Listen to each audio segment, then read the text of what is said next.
Hello everyone and welcome back to action here at Snooker English Open, and it is the world number 1 taking on the world number 23 Judd against Elliot Slessor. As we're back in action for the final time, it's going to be a match of first to 4 of best of 7 until we get to the quarterfinals and see at least one more frame to be played between their players now, as Judd will be looking to get himself into a quarterfinal for the second time this season, after not necessarily doing that at Wuhan Open or Saudi Arabian Masters.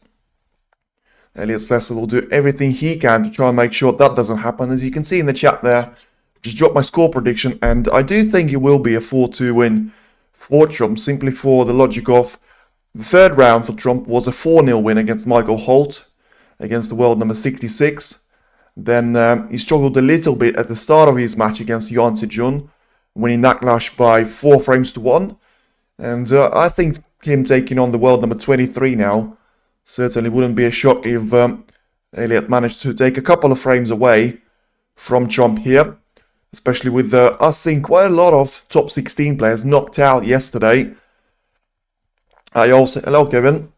And yeah, so the likes of Neil Robertson, Ali Carter, Mark Williams and Karen Wilson earlier in the tournament have all been eliminated from this year's English Open as the start of Home Nation Series begins here at Brentford.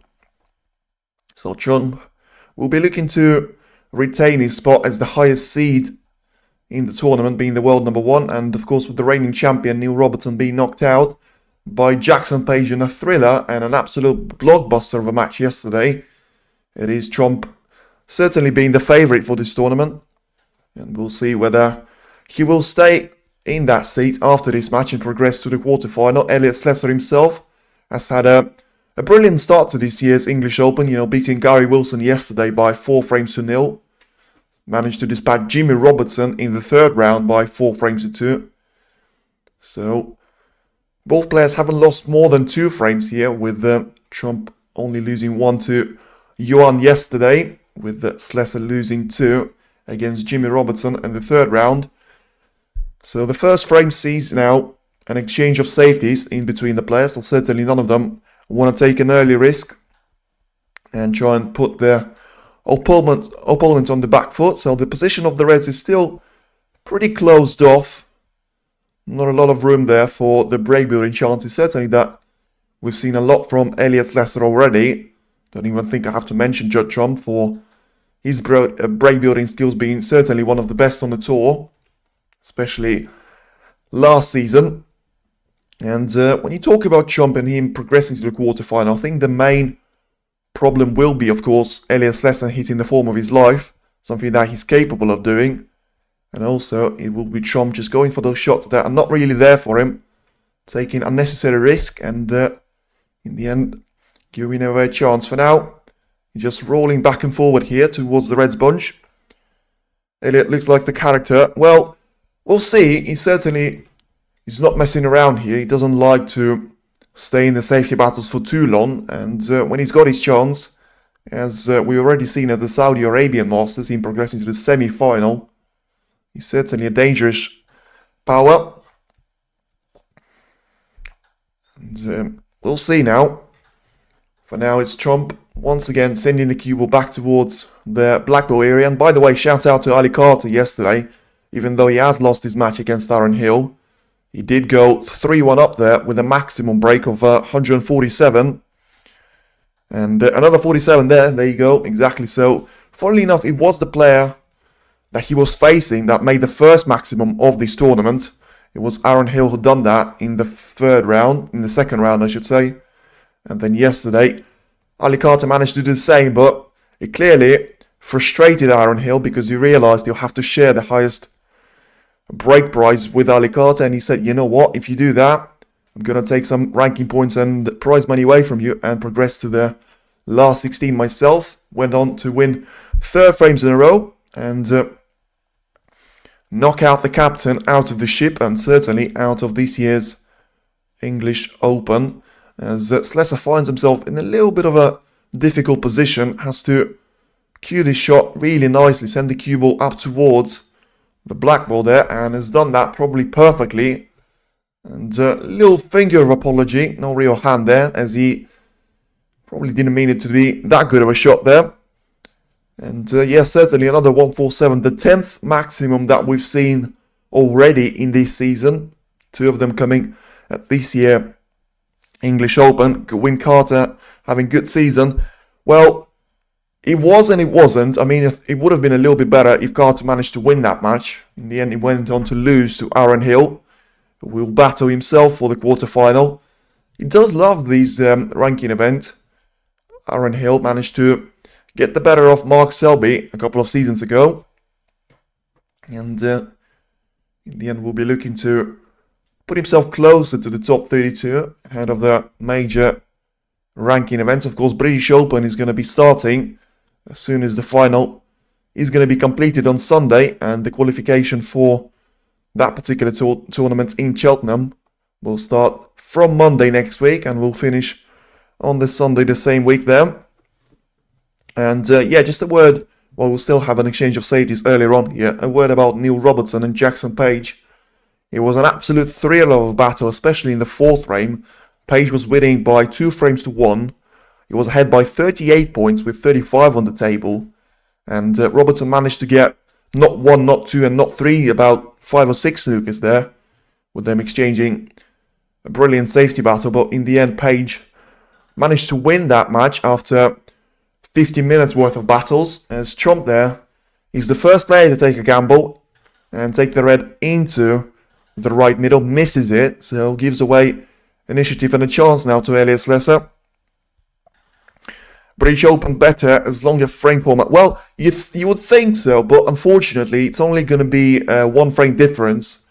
So the only difference of British Open and English Open is Slessor there having a brilliant shot into the yellow pocket, gets himself in with a chance earlier on. So yeah, the only difference between British Open and English Open is that the final is going to be played to 1st to 10 and not 1st to 9. Apart from that, it's going to be all the same as the English Open, so we're not going to get to best of 9 until the quarterfinal stage. Best of 11 will see us into the semi-final, and then the final will be played to 1st to 10 as well. And of course that is an improvement after we've seen the first 2 years of British Open play to 1st to 3 there, with Mark Williams taking the opening final by 6 frames to 4 there against Mark Davies, I think it was. As Slessor there, once again proving that he is very much an aggressive style of player, goes into the reds from the blues straight away, develops a couple for himself, lands on one into the right corner, but ultimately has covered up the black now and has to make sure that the cue ball will find its way towards the blue or the ball colours. And certainly looking forward to the British Open, as it will be comeback of the players like John Higgins, of course, the players like Mark Williams, Neil Robertson will get another shot there. But this tournament is not over, and we're probably about to see the best of it, as Luca Brissell as well should give him a little bit of a shout out, beating Si Jiahui yesterday, and once again doing that after a remake of the semi-final back in 2023. Brissell comes out on top, winning 3 frames on the bounce there, and progressing himself onto the last 16. Will meet Robbie Williams, the man in form. Managed to beat Pang Jung-soo yesterday by 4 unanswered frames. Slessor now gets himself on this blue into the left middle. And once again, we'll just screw back off this red. Once again onto the blue, this time into the right middle pocket. And just try and accumulate as many points as possible. You know, Yuan Si-jun managed to win the opening frame against Judd Trump. And got on to win 4 frames in a row. Got on to lose 4 frames in a row. And Slessor puts himself in a little bit of trouble. We'll hope that the cue ball can get past the green for the red into the middle. So can just about get through to it. And survives a little bit of a scare there. Doesn't want to be straight on this blue though, as seem to be very happy with the way the cloth is making the white fade away there. And yeah, good still to come in this tournament. Certainly when you've got Murphy, Brissell, Trump, you've got Selby featuring later on against Wu Yize, And a lot of Chinese players crashed out, actually. You know, Xiao Gudun, Li Peifan, and as I mentioned, Pang Jung-soo and Si Xiaowei himself. So after Zhang Anda there as well. So after them having a lot of Chinese players in the last 32, not so many of them progressed to the last 16. The only one I can actually think about is probably Wu Yize against Mark Selby. Going to face a massive challenge to try and beat the former winner here. The winner of the British Open, actually, funnily enough, last year, if we mention it. And Slessor now taking his time on this break, so now on 33 points. After another blue disappears into the right middle. Wants to land himself nicely on the red here, and does. So we'll have a shot selection now of either left corner pocket or the right one, with two different colours available to should this red disappear into one of those. And of course, Jack Lisowski managed to knock out Zhao Xingtun yesterday as well in a really good match. And Jake, I think that's what you mean actually as well. So we're going to have a clash of Jack Lisowski against Aaron Hill in the last 16. So a lot of action still to come. And as I say, the quarterfinal stage will begin tomorrow. The semi-finals will be taken on a Saturday, with the final consisting of two different sessions, the morning and, well, the afternoon and the evening one. And we're certainly going to have a new winner to this tournament, with Neil Robertson being knocked out. And we're certainly going to have a new winner in this season, with all the winners from the previous tournaments being knocked out. You know, Xiao Gudong managed to win Wuhan Open against Gary Wilson. Both of them are out. Neil Robertson managed to beat Ronnie O'Sullivan and the Saudi Arabian Masters. Both of those are out. Of course, O'Sullivan didn't even participate in the tournament that was so close to the home that he used to live in, and still lives in from time to time. Yes, he drew a good run. Well, let's see. I mean, Lisowski probably will fancy himself to an extent, yet to win a ranking title. And, you know, when you're last 16, you're facing Aaron Hill, the player on form, of course, this tournament, but still going to be a massive favourite going into that match, Lisowski. And we'll see if he gets himself into a quarterfinal. All of a sudden, he's only a couple of wins away from winning his first ranking event title. Of course, the problem will be he will probably have to face one of the giants of the tour, with Sean Murphy, Judd Trump and Mark Selby still being in the equation. You could put Wu Yize in that category as well to an extent, with him being the runner-up last year and being the world number 20 currently. Of course, should he not make the final this year, he'll inevitably lose some of the ranking points he would have gained last season at Brentford. But for now, it is Slessor dominating the table time, so has put a lot of time into this break of reaching 54 points so far. Has got a semi-difficult pink into the left corner, and has his cue stuck to a sticker there, so thankfully didn't get too much of a compromise on the shot. Judd all good. Well, so far he's so good in his chair, certainly being comfortable, but not necessarily getting the most of table time. And it will be a struggle. Will be a struggle against Elliot Slessor. Of course, losing the opening frame wouldn't have been a perfect start for him. And with the frame ball disappearing now into the left corner, it's now a snooker needed for Judd Trump. And with the next pink disappearing, it will be the last that we see of Judd Trump in the opening frame. And of course, we'll have to produce a comeback, as apart from Aaron Hill, I personally have not seen any player on tour in this tournament come back from a 2-0, not necessarily even a 2-0, but a 2-frame disadvantage, as Slessor there will mace the red into the corner, so Trump, I think, will concede. There's no point trying to get two snookers only to tie, so it is the opening frame to Elliot Slessor, and in the end, it has gone quite quickly here, as you'll have to just make sure that sticker won't be an issue on any more shots. The referee will just check that that is the case, but certainly lost the first frame. Well, yeah, that made him a little bit more worried than he was. And as we've got still 3 more frames going on, we're about to find out what the scoring is. Joe Yulon is currently playing against Barry Hawkins, so another good one right now, with a A couple of them still yet to start at 3 o'clock. Should Joey Long, Barry Hawkins and Judd Trump, Elliot Slessor matches end. Barry Hawkins is currently leading by 47 points to 15, but Joey Long is the player on the break. So let's see if he'll be able to put some damage there to the Hawk, as he had a brilliant campaign so far, Barry Hawkins, dispatching the players like Tom Ford in the 4th round to progress himself to the last 16. So certainly seeing a lot of domination there. And I've already seen a couple of shots.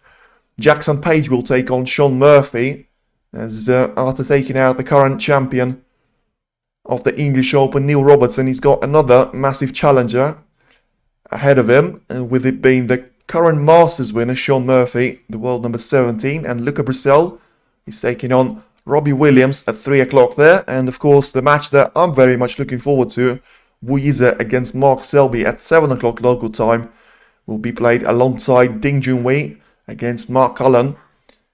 The man from Northern Ireland seems to be finding his form after managing to beat Stuart Bingham.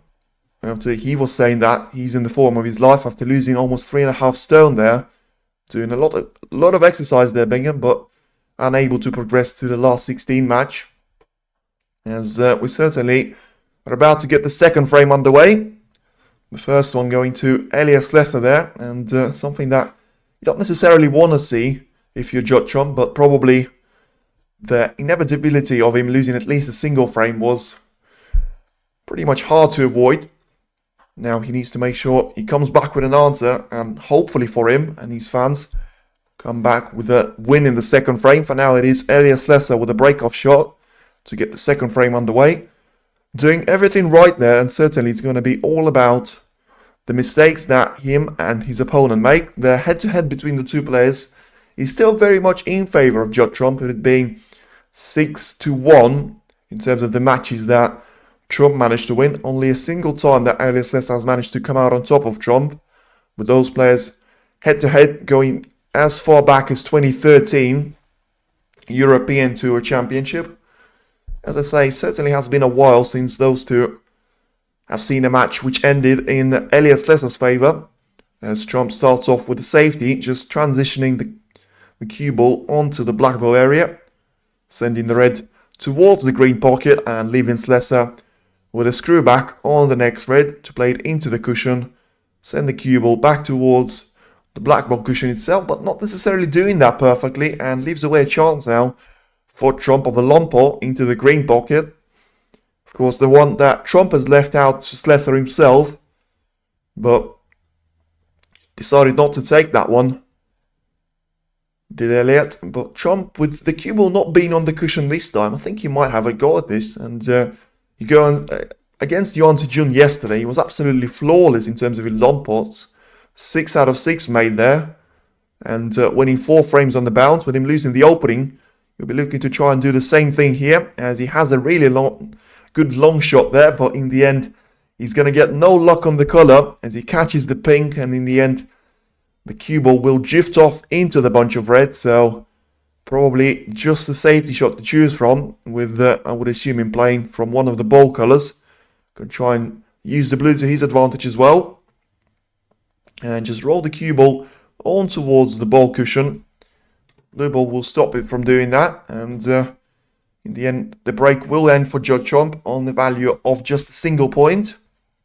Doesn't come away with any more than that.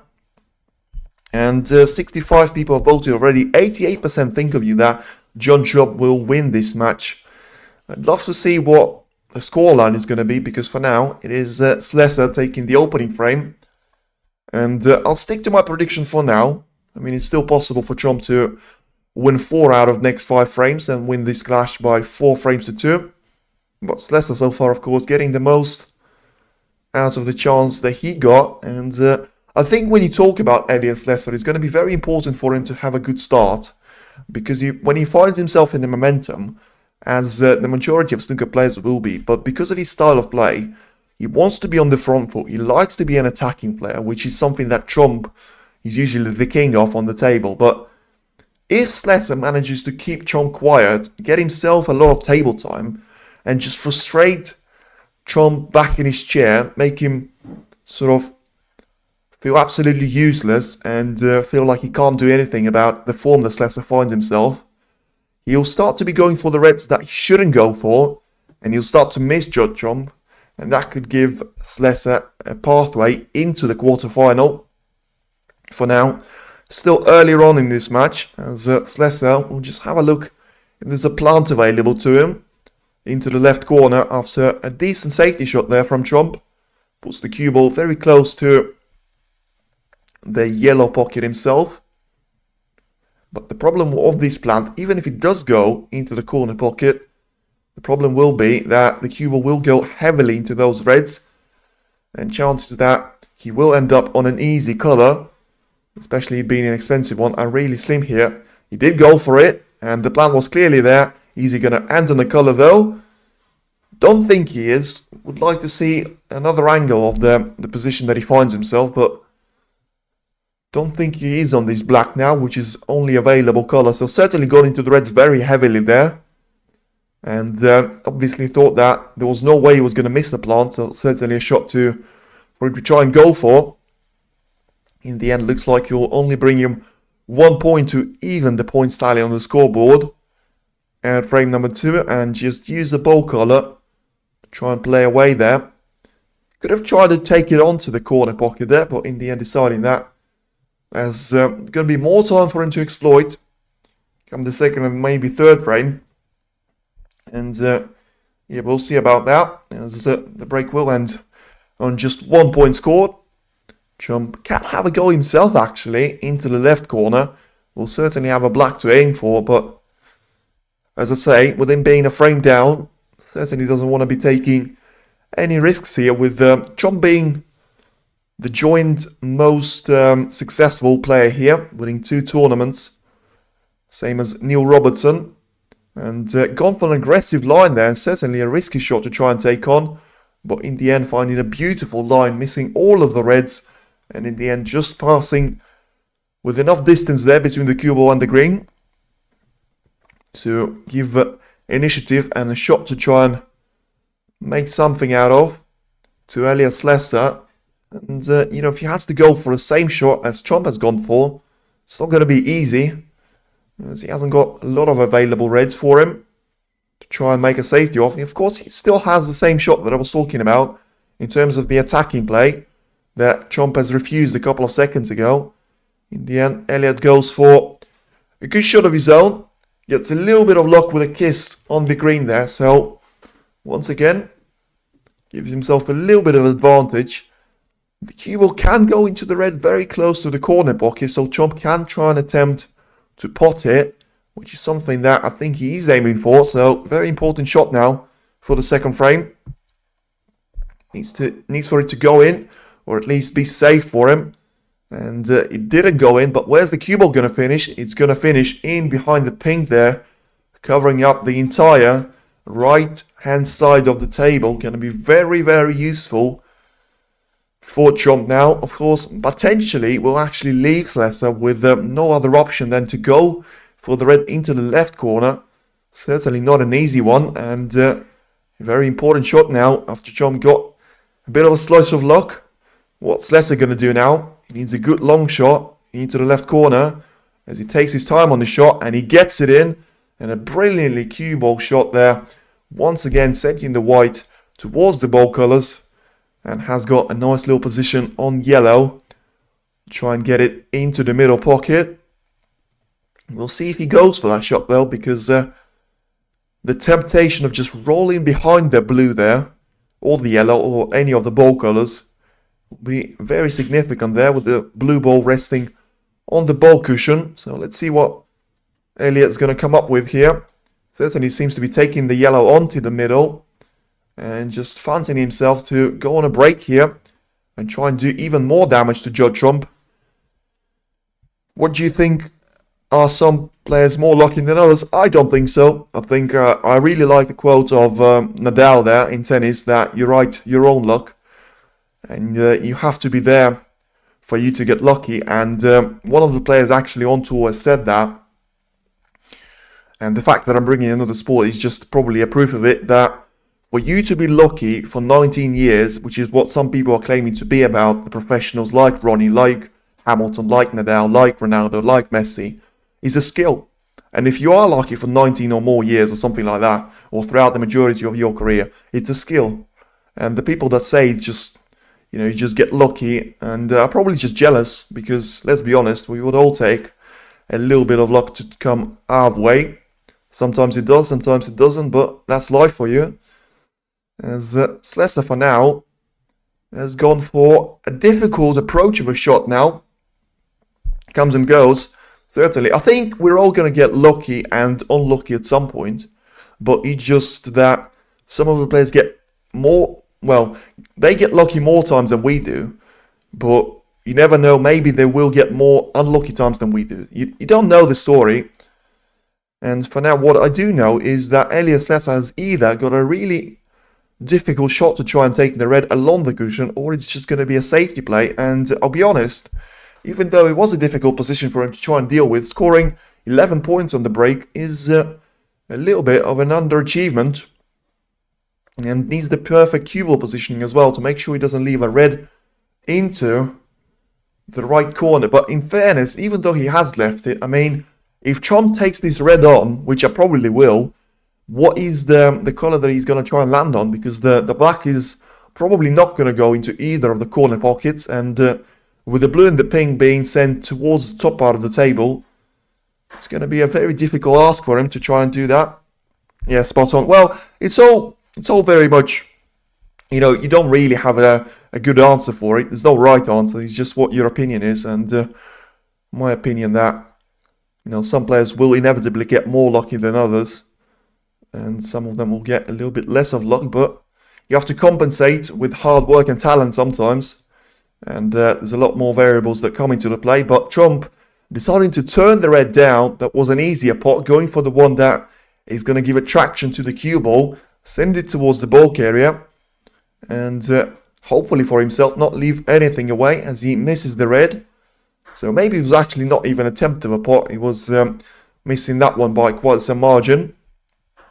And Slessor will certainly face a little bit of problems, as the pathway of the cue ball is not going to be easy with the reds spread out across the lower part of the table, still none of them being at the top there, which is going to be the reason for one of those players to be playing quite an attacking play. But in the end, it is Slessor that blinks first this time, gives away a chance to Trump, but does he?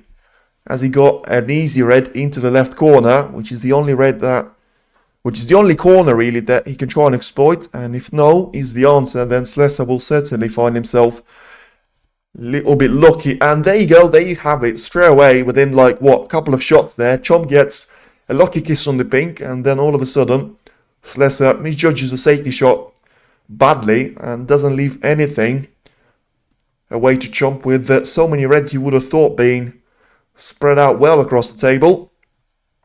And certainly looking like we'll see more of the safety play later on in this frame. And well, let's see now what Trump can do. He certainly hasn't got any options to try and put himself within a break option. He has to use the red that has gone onto the top part of the table and trying to send it down, but catches the blue there, and in the end it is an absolute waste of a shot from Judd Trump, as all he had to do was to send the red towards the bottom part of the table. In the end he catches the blue there and will give away an easy shot now into the green pocket. Well, I say an easy, the cue ball is on the cushion, but it's certainly the best chance that Slessor has had all match here, and he doesn't take it. So to be fair, it wasn't easy, but in the position and his current state, it probably was the best that you're going to get here from Trump. And trying to apply a lot of topspin there. In the end, Slessor misses that shot. And, well, Trump gets away with it. And Slessor won't get away with that now, because Trump has got an easy snooker to try and lay off. And what a mistake this could be in the circumstances of the entire match here. Let's see what Slessor can do about this snooker escape. Needs to make sure, even though if he sacrifices a couple of points, he needs to make sure he doesn't give away a position, as he comes really closely there with the first attempt. In the end, it's a 4 points to Judd Trump, And attempt number 2 coming up is the referee of this match, Stanislava Bozhilova, there will replace and respot the cue ball. And Slessor will have attempt number 2. So as long as he just judges the power of the cue ball, he shouldn't give anything away to Judd Trump apart from an easy of a safety shot, but doesn't want to give away too many of those points. And doesn't do that. From the second time of asking, catches the red probably just about as perfect as he could have. And yeah, nothing that Trump can do in terms of attacking play. And safety doesn't look like it's going to be easy anyway. We saw a little distance there between the cue ball and the red. Well, I like those little questions there. Keep them going if you want. Have those discussed. And for now, as you can see, the highest break of Judd Trump is only 1 point in the entire match here. I know we've had only a frame and a bit here, but you know, there's still quite some contrast to Elliot Slessor having a value of 67 on the board. And now has got the blue ball to try and bridge over there to catch the red, send it towards the lower part of the table with now all of the remaining reds, which to be fair, there's around 11 of them, are being now spread out quite well on the bottom part of the table, so none of them anywhere near the bulk area. And in contrast to that, we've got 5 colours being sitting basically on the bulk line itself, with the pink being the one that joins. And what a kiss that is by Trump off the blue, and he gets himself once again a slice of luck. So both players getting a little bit of it. Second time for sure that you can say Trump got himself in the lucky shoes. And Slessor will now go for a similar approach of a shot to the one that he did. But this time a lot of distance there for the cue ball to travel. And with the cue ball being sent so close to the bottom part of the table, he could even try and leave a shot into the right corner there. So has to judge this one even better than he managed to do the previous time. The line is good. How's the power?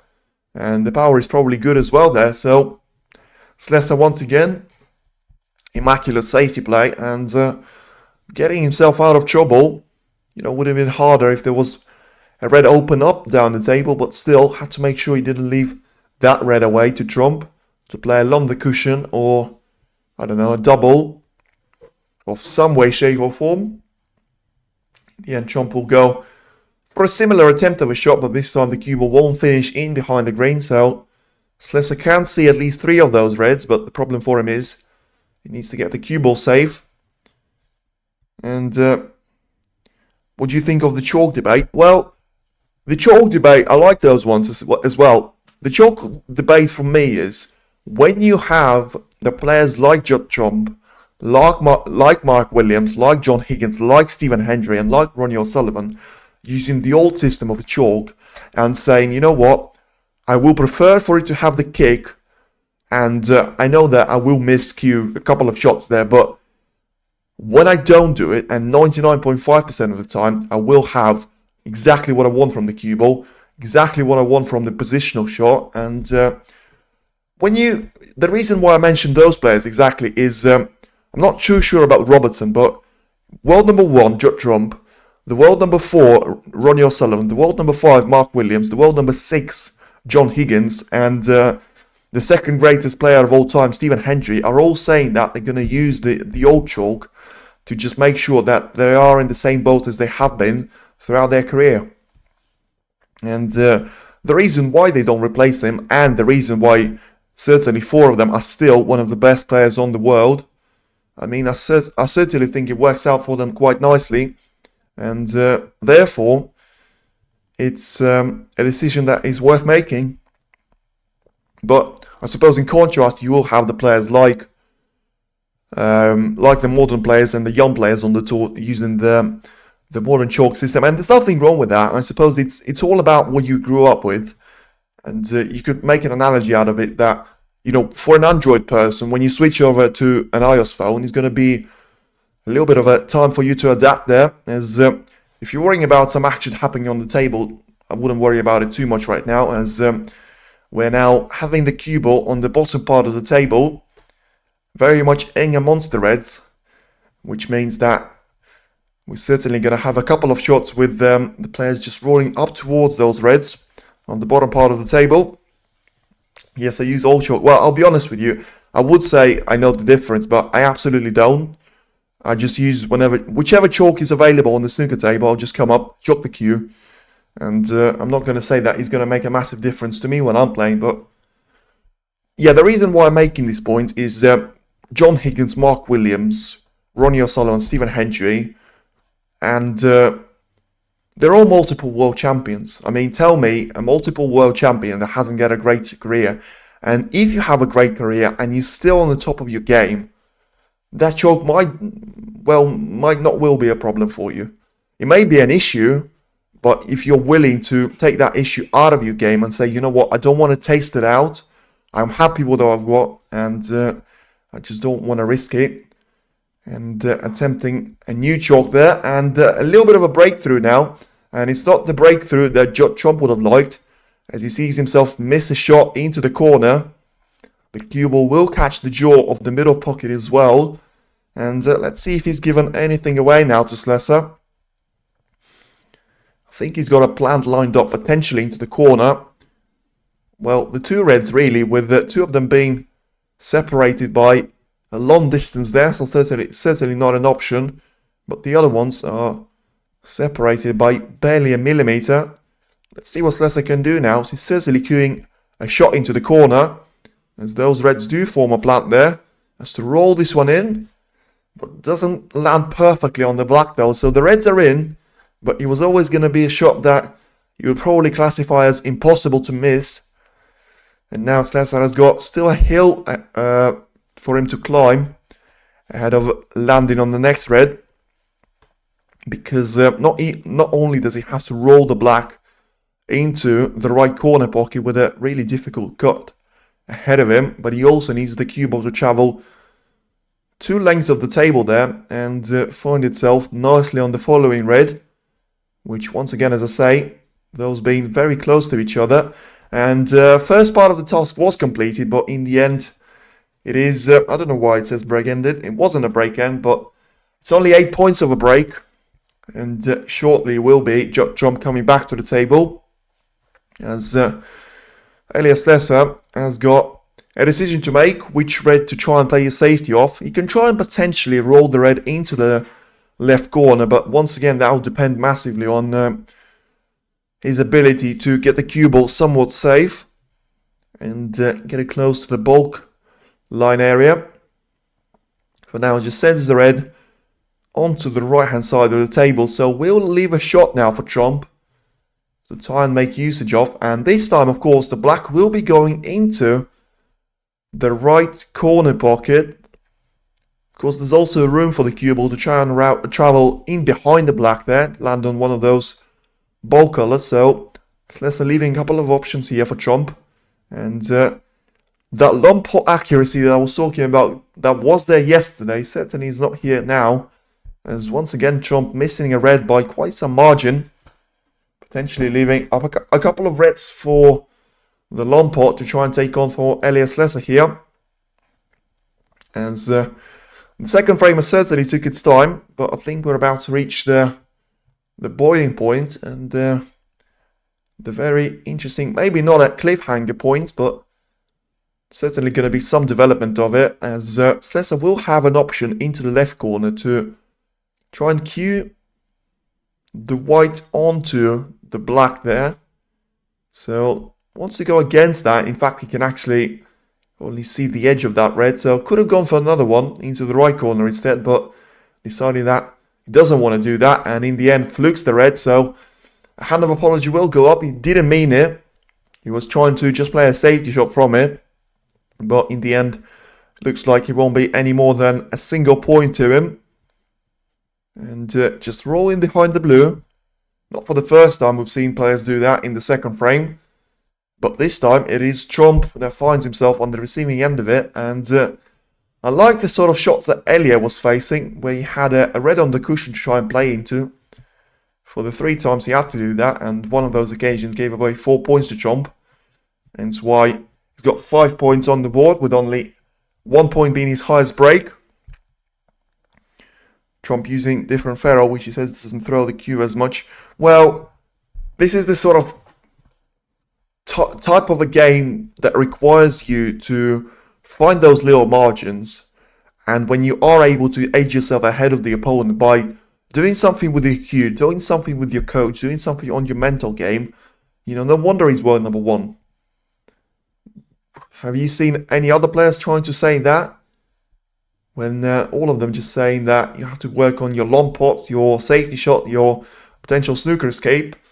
And when you're Judd Trump and you've got all of that, as for now you will concede 4 points to Elliot Slessor after probably doing the right thing there, going along the cushion, using the ball cushion to his advantage, trying to catch one of those reds and send the cue ball close to the right corner.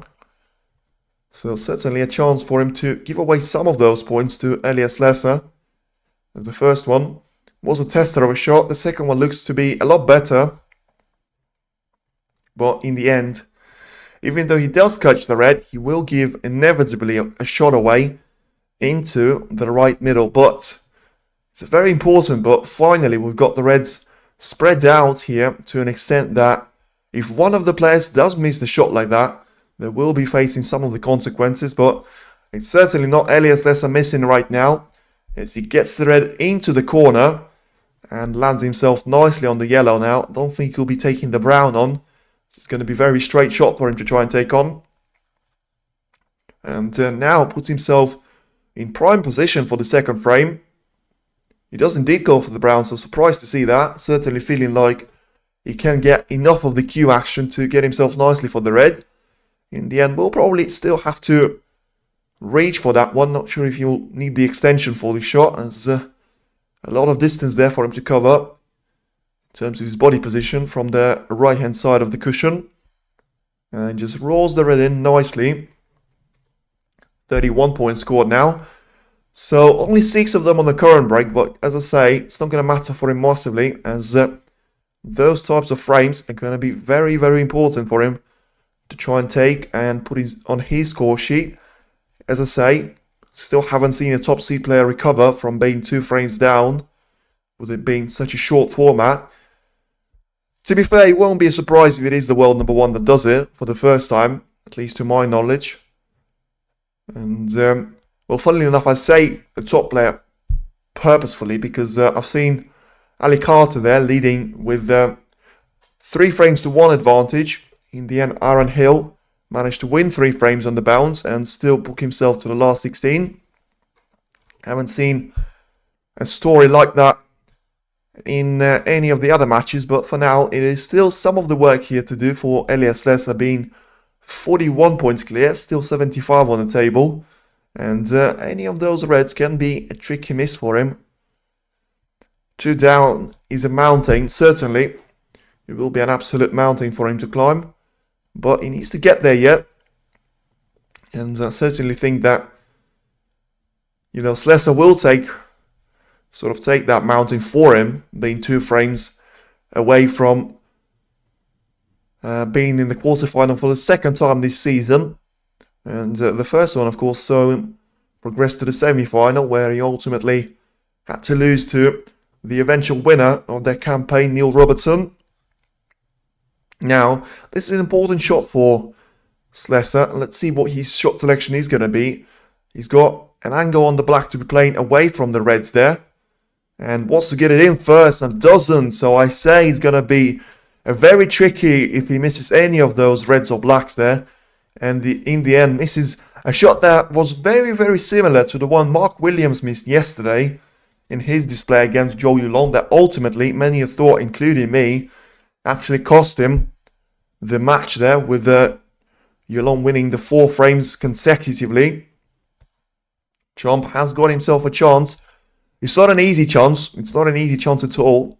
All 4 reds that are available to him right now, with him taking the first one out of the pocket, are in very complicated position. But of course, with the black being so close and basically covering the right corner pocket, he's now got himself basically a free shot now into the reds to try and see what can he do from this position. Come on, Trump. Well, we certainly want a match on our hands, and Trump there, in the end, deciding to go for a different sort of approach. So I certainly thought he was going to go hard into the reds. In the end, he decides to play for the plant there into the right corner.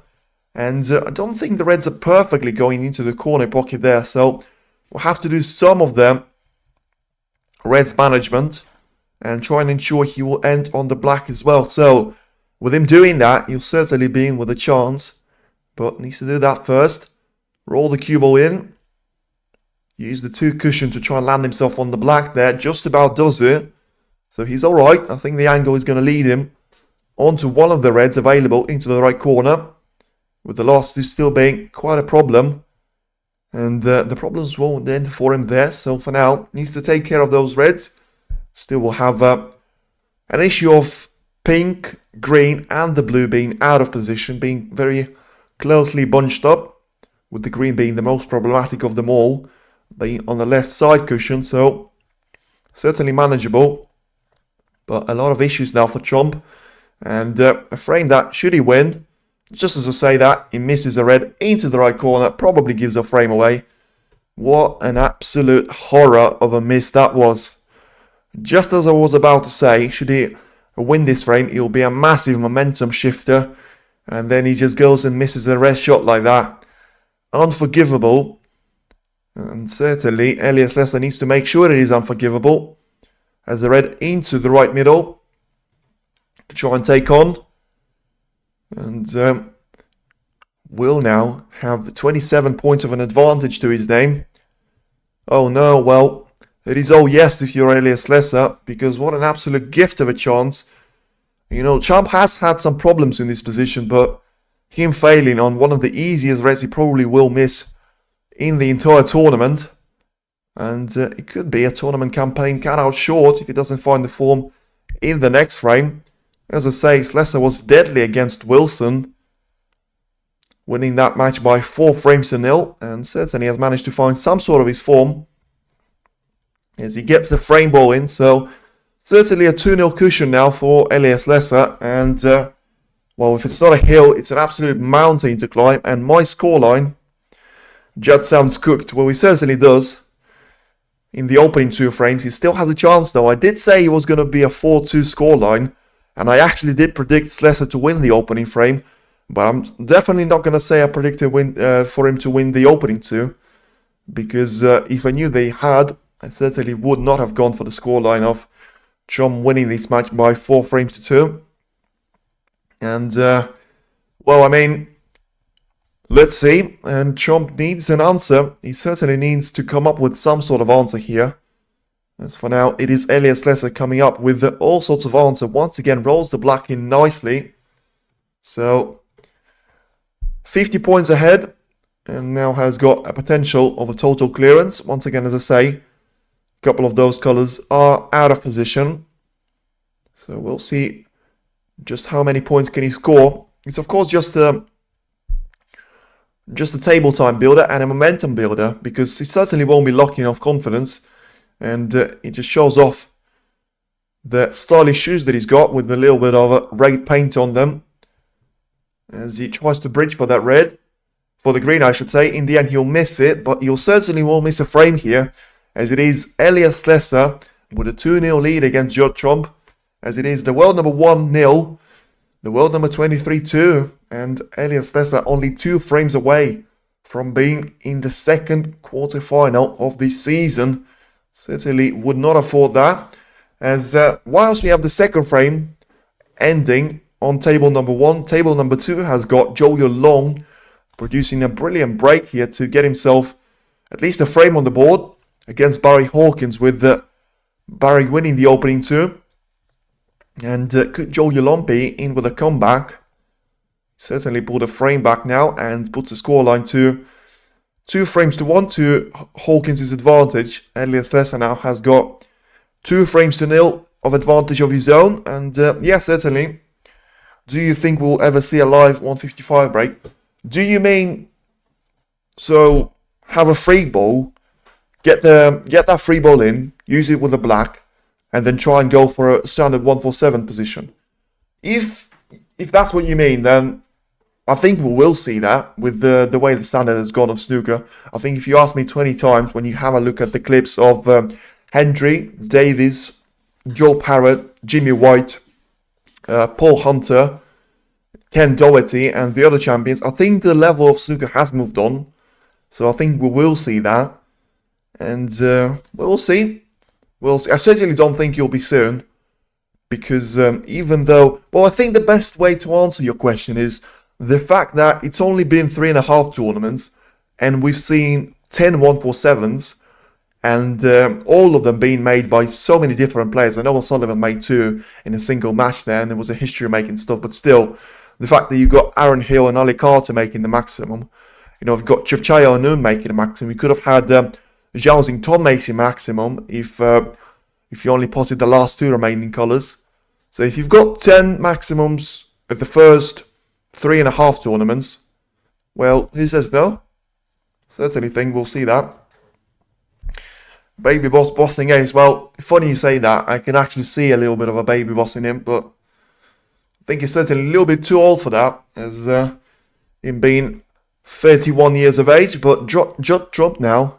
The ace in the pack finds himself at the bottom of the pack for now. And needs to pull out a joker here for now. And he is trailing by 2 frames to 0 to Elliot Slessor. Starts off with a decent break-off shot, but still, there's just about enough room for Slessor to try and get the red into the right corner. He'll try and see if that shot will make sense from the point of view of trying to land on a colour.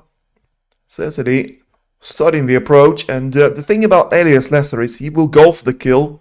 He's certainly not one of those players that is going to say, you know what, I got the opening 2 frames. I'm just going to sit back and enjoy the safety play.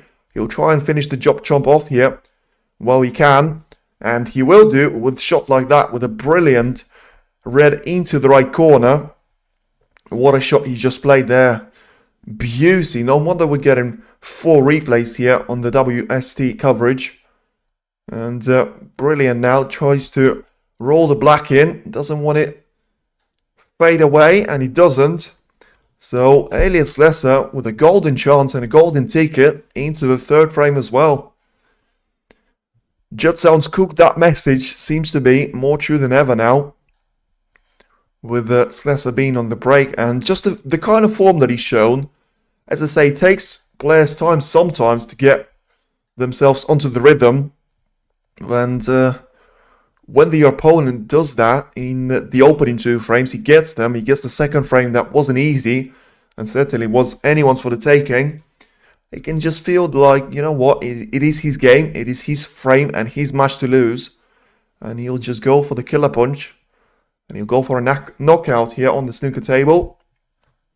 For now, 17 points scored, so making usage of 3 reds and 3 blacks combinations. Still has 2 more to his name, with them being in quite straightforward position in terms of trying to get a couple of more of those points on the board. And then once again, probably going into the pack there from the black. And in fairness to Trump, if he is to lose this 3rd frame like this, it will probably be GG's in the match, because I can't really see anyone stopping this form of Elliot Slessor and winning 4 frames on the bounce. This is a beautiful thing. When you're 3-0 up against your opponent, you will inevitably have 3 frames, and only one mistake in any of those 3 frames could lead to your opponent losing the entire match. With no chance of having a 2nd chance, Trump is getting pounded. He is. He needs to make sure that he'll get the most out of the chance if he gets another one. I mean, once again, brilliant positional shot of Elliot Slessor. And WST doing their part of the broadcast, showing the miss of that rest into the right corner. How unforgivable and how costly can that be? As Slessor lands himself on another red. I mean, I'll be honest with you. You talk about 147. I mean, not speaking too soon, but is that not a perfect position? I mean, Slessor has had all of those reds on the black now. You'll have the 5th black to disappear into the right corner. The pink is completely out of the equation, but is in perfect spot for him to be potted later on. And just as I say that, he's on the run for the red slightly, so that's probably the end of that. So never mind. Never mind. And I think we will see him going for the blue or the pink. So not a 1-4-7, but still very much on the cards for a brilliant break. And a 3-0 lead to his name. Early shout. Well, that shout is no longer valid. But the only reason why I said the shout is because of the reds. Always, the only problem that really you're facing is the reds not being in those spots, and the colours are being on the way of each other, in the way of each other. And with the pink being completely out of the equation, being in a very sort of environment-friendly position, being on top side of the blue, could have easily been potted. The reds are spread out nicely, but I suppose that's why the maximum is so difficult to try and manage. You have to be absolutely sublime with your cue ball positioning, and a simple mistake and the cue ball not rolling through those couple of centimeters in the end has cost him a chance. Not too sure his mind would have been worried about it, to be fair. As for now, he needs to miss this red or try and at least cannon it into the open play. So 47 points now on the board. The blue will make it a second 50+ break of this match. And as I say, with 2.5 frames gone, the highest break of the world, number 1, is 16 points. Something that even I could manage in the opening 3 frames. Probably not against the opposition of Elliot Slessor, but when you are playing those sort of amateur matches, 16 points on the break being your highest is not necessarily that you want to see. And Slessor will certainly be enjoying what he sees from himself in terms of an absolute deadly of a performance. 53 points ahead now, once again, in prime position for the black into the right corner. So that will make it a 60-point advantage with 83 points on the table. Mr. Genius says, well, whatever he said, I can't really say that on live TV, but he's certainly not making life easy for himself. And Slessor is making the most out of it. You know, he's now 68 points clear with his black, so just needs one more red and he will be comfortably away as the black disappears into the right corner. And as I say disappears, he probably rattled that one in, trying to get a lot of cue power and land on one of those reds. In the end, hasn't done that. This is unreal.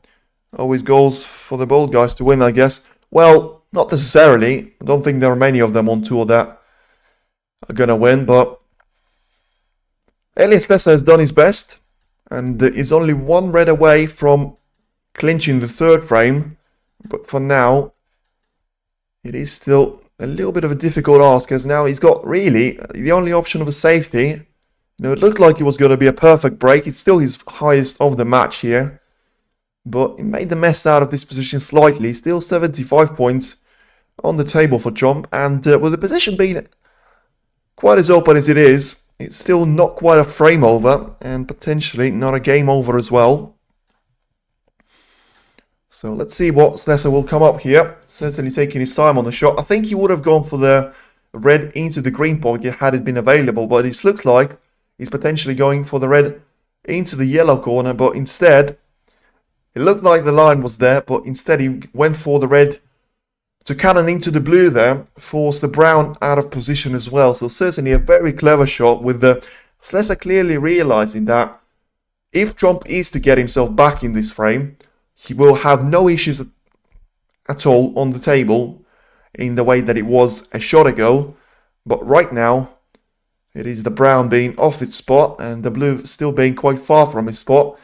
But by doing that, Slessor sort of sacrificed the perfect position of the cue ball and has left Trump a chance to get himself back in this frame. And he's now 7 points into this break, so probably about to make it his highest. I can't really see him making another miss out of the position that those 4 reds are located currently. And as I say, let's see what's going to happen. Still one more red for him to try and roll into the middle, potentially get the blue back on its spot, That'll be certainly will be a bonus for him, and looks like he will be something that Chomp has considered before taking that red on. But once again, that shot of Slessor could still prove to be vital, as he has pushed the brown onto the cushion of the bulk area. And let's see. He certainly wasn't the best shot of the black, as you can see once again the replay of the coverage. He certainly was trying to get the cue ball up the table for one of the reds available into the left corner. In the end, didn't manage to do it. And Judd Trump is in with a chance, but this time he has to face another rest shot. And we all know what happened last time he had to do that, with him still not being over the line of that highest break of him still being 16 points. Has spotted a plant into the right corner though, so doesn't want to go for the rest shot just yet. And as I say, with the reds now positioned absolutely beautifully, it probably wasn't the right shot for Slessor to try and take on, you know, cannoning the cue ball into the blue and the brown. Right now the blue's position is fixed completely, and the brown is the only issue really in the position that Trump has got ahead of him. And 3-0 is very different of a scoreline than being 2-1 down, especially if you're the world number one and you won this tournament on multiple occasions. Some of those wins in the earlier rounds especially coming from a decider clash. For now, still 3 reds and 3 blacks for Trump to try and finish off now the easy part of the task and move on to the harder part of it. The first red and the black combination is in the pocket, and for the Chomp, he needs to, what he has to do is get himself on the perfect position on the yellow after the last color is played, get himself on top of the green with the cue ball being sent towards the cushion, and I think it's going to be massive to see if that brown is on the cushion in its entirety or the part of it is just off the cushion, because those types of shots are an absolute killer for you to play. And especially the fact that he has to sort of transition the cue ball on towards the blue. It's going to be a really difficult shot for him to make, but for now he's managed to get all the reds in. Now he's got the blue to follow up ahead of the yellow. So he's going to be fine in terms of the points tally, with him still having 27 on the table. He's now 26 behind, so certainly using all of the points that were available to him. And right now, the next 4 shots are going to be absolutely huge in this match. As I say, lands on the top side of the green. So just roll this one in, get himself a little angle on the brown, and you've got probably no better choice but then to force it into the pocket. It's such a difficult shot though for him to try and make. The brown basically being underneath the green spot, and it's going to be so difficult to pop that one in with a lot of power. So Chomp might actually just have to say to himself, you know what, I don't need to take this risk. I'm still in the 3rd frame. I will probably just roll this one in, sacrifice the position on the blue, and get the blue safe there. Let's see what he's going to do. He went for the shot and just about got it in. And what a massive shot this could prove to be, as he's perfect now on this blue. So a straightforward ending, you would have thought, for the 3rd frame. For Elliot Slessor has turned into a fairy tale of a frame for Judd Trump. Now making that the highest break of his match, and could still just about surpass Elliot Slessor's break of 88 with a total clearance of 69 being on the line. Right now just a black to get into the right corner to get himself a frame on the board, and a massive frame on the board to stay in this last 16 clash. And it is Judd Trump clinching the 3rd frame by only a single point. It is still all to play for after it looked like Slessor was going to be away and have a 3-0 lead to himself. It is now Judd Trump being only 1 frame behind. It is now Judd Trump 1, Elliot Slessor 2. Players certainly taking their chance to go for a bathroom break after a very exhausting and alone frame. And what a crucial frame this could prove to be. Of course, Slessor could still try and run away with it in the 4th and 5th one, but for now, It is a lifetime for Judd Trump to try and hold on to. As we have a look on the other match, and it is Watchalong trying to produce a comeback of his own, leading by 34 points in the 4th frame. He's of course still trailing by 1 frame to 2 to Barry Hawkins. And certainly the story could not be over there as well. As a reminder that we'll still see the likes of Luca Brissell, Jackson Page, Sean Murphy, Mark Allen, Ding Junhui featuring, alongside the players like Aaron Hill, Jack Lisowski, Ricky Walden, Jack Jones and Robbie Williams. And the match that we'll certainly have the eyes on is going to be Wu Yize against Mark Selby. By the way, I've got no idea. When I was making the thumbnail yesterday, got absolutely no clue why the world number 20 is positioned ahead of the world number 9. Even after I checked the draw, Wu Yize didn't knock out any of the top seeded players. So really, I've got no idea why Selby is positioned as the 2nd player on the score sheet, with the likes of Trump, Wilson, Robertson always being up the front of that. But I suppose it could be something for Selby to change, as he will be looking to progress to the quarterfinal, something that he hasn't managed to do at either Wuhan Open or Saudi Arabian Masters, and is yet to really get his season underway. We'll like to get a ranking title, of course, on the board after winning last season British Open, the tournament that is about to start from Monday onwards, as we're about to see the best of action here at English Open. And nice steal, well, certainly is a steal for Judd Trump. And Elliot Slessor will go for a break-off, as both the players are now ready to have this 4th one underway. Slessor there just waiting for a thumbs up there from the referee, and gets the 4th frame underway with an aggressive break-off shot, as he likes to do, with it being his favourite shot selection, especially on the break-off. And as I say, the 3rd frame has started with Slessor going for an aggressive long pot, certainly trying to go for a kill there on Judd Trump. In the end, it looked like he was going to be his frame for the taking, scoring a break of 68 points. In the end, Trump managed to respond with a break of 69, edging that frame by a single point, so it could be a massive steal for Judd Trump. But of course, it's not going to mean anything. He's going to lose frame number 5 now, as it is the frame that we're currently involved in. Frame number 4, I should say. The frame number 5 is to follow. And Slessor has got a red to try and roll into left middle if he wants to.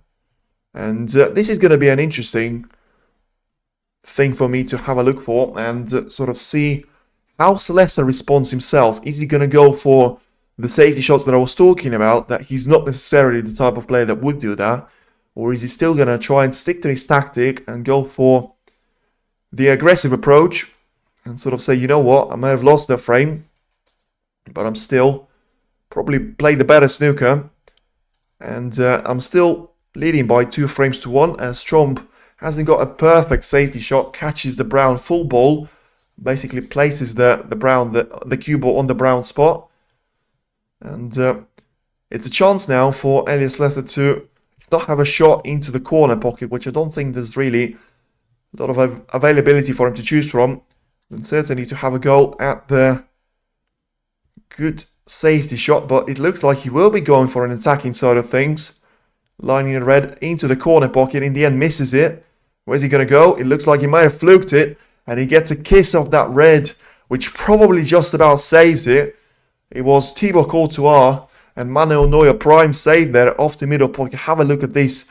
It is certainly going into the middle, with the red just getting the littlest and the smallest of kisses there to him to make sure that will stay out and give away a chance to Judd Trump.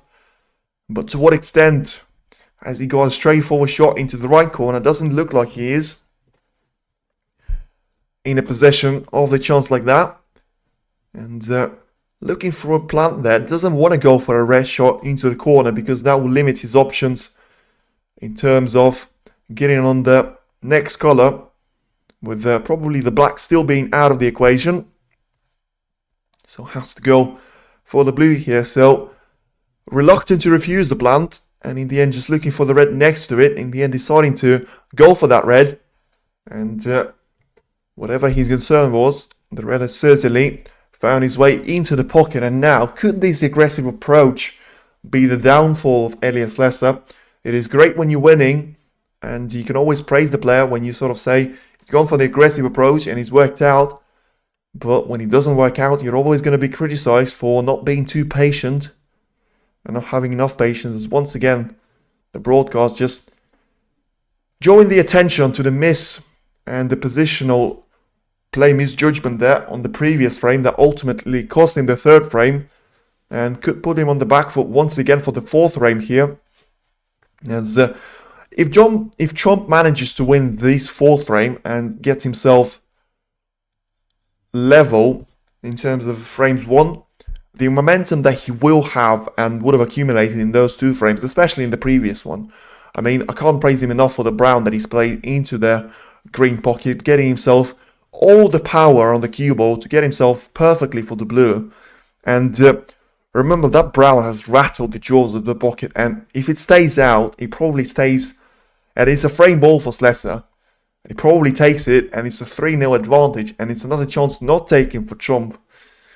Could have been a massive game changer, but as I say, fine margins, and Snooker is certainly the game all about those 5 margins. For now, Trump needs to make sure he goes further than that as he takes the pink into the corner pocket and just about drops into the middle, catches a lot of the back end jaw there, and dropping by the skin of his teeth there. So staying on the break, getting 17 points on the board, and Trump certainly still not getting the most out of his positional play, and his spot success is certainly going to be in the 80s percentage yet. And the win in this frame and the absence of any unforced errors will probably and presumably will put that number back to the 90%, the golden area and the golden zone for Judd Trump. With the matches that he wins, he usually sits comfortably in that 90% pot success stat side of things. For now, probably a very easy position for him to try and deal with. The reds spread out very, very nicely. The pink is going to follow into the left corner pocket and get himself a 30 points lead. Nicely done there by Trump. So once again frees up another red, and still, as I say, more than enough reds for him to try and get this fourth frame under his belt. And it's all about just complacency.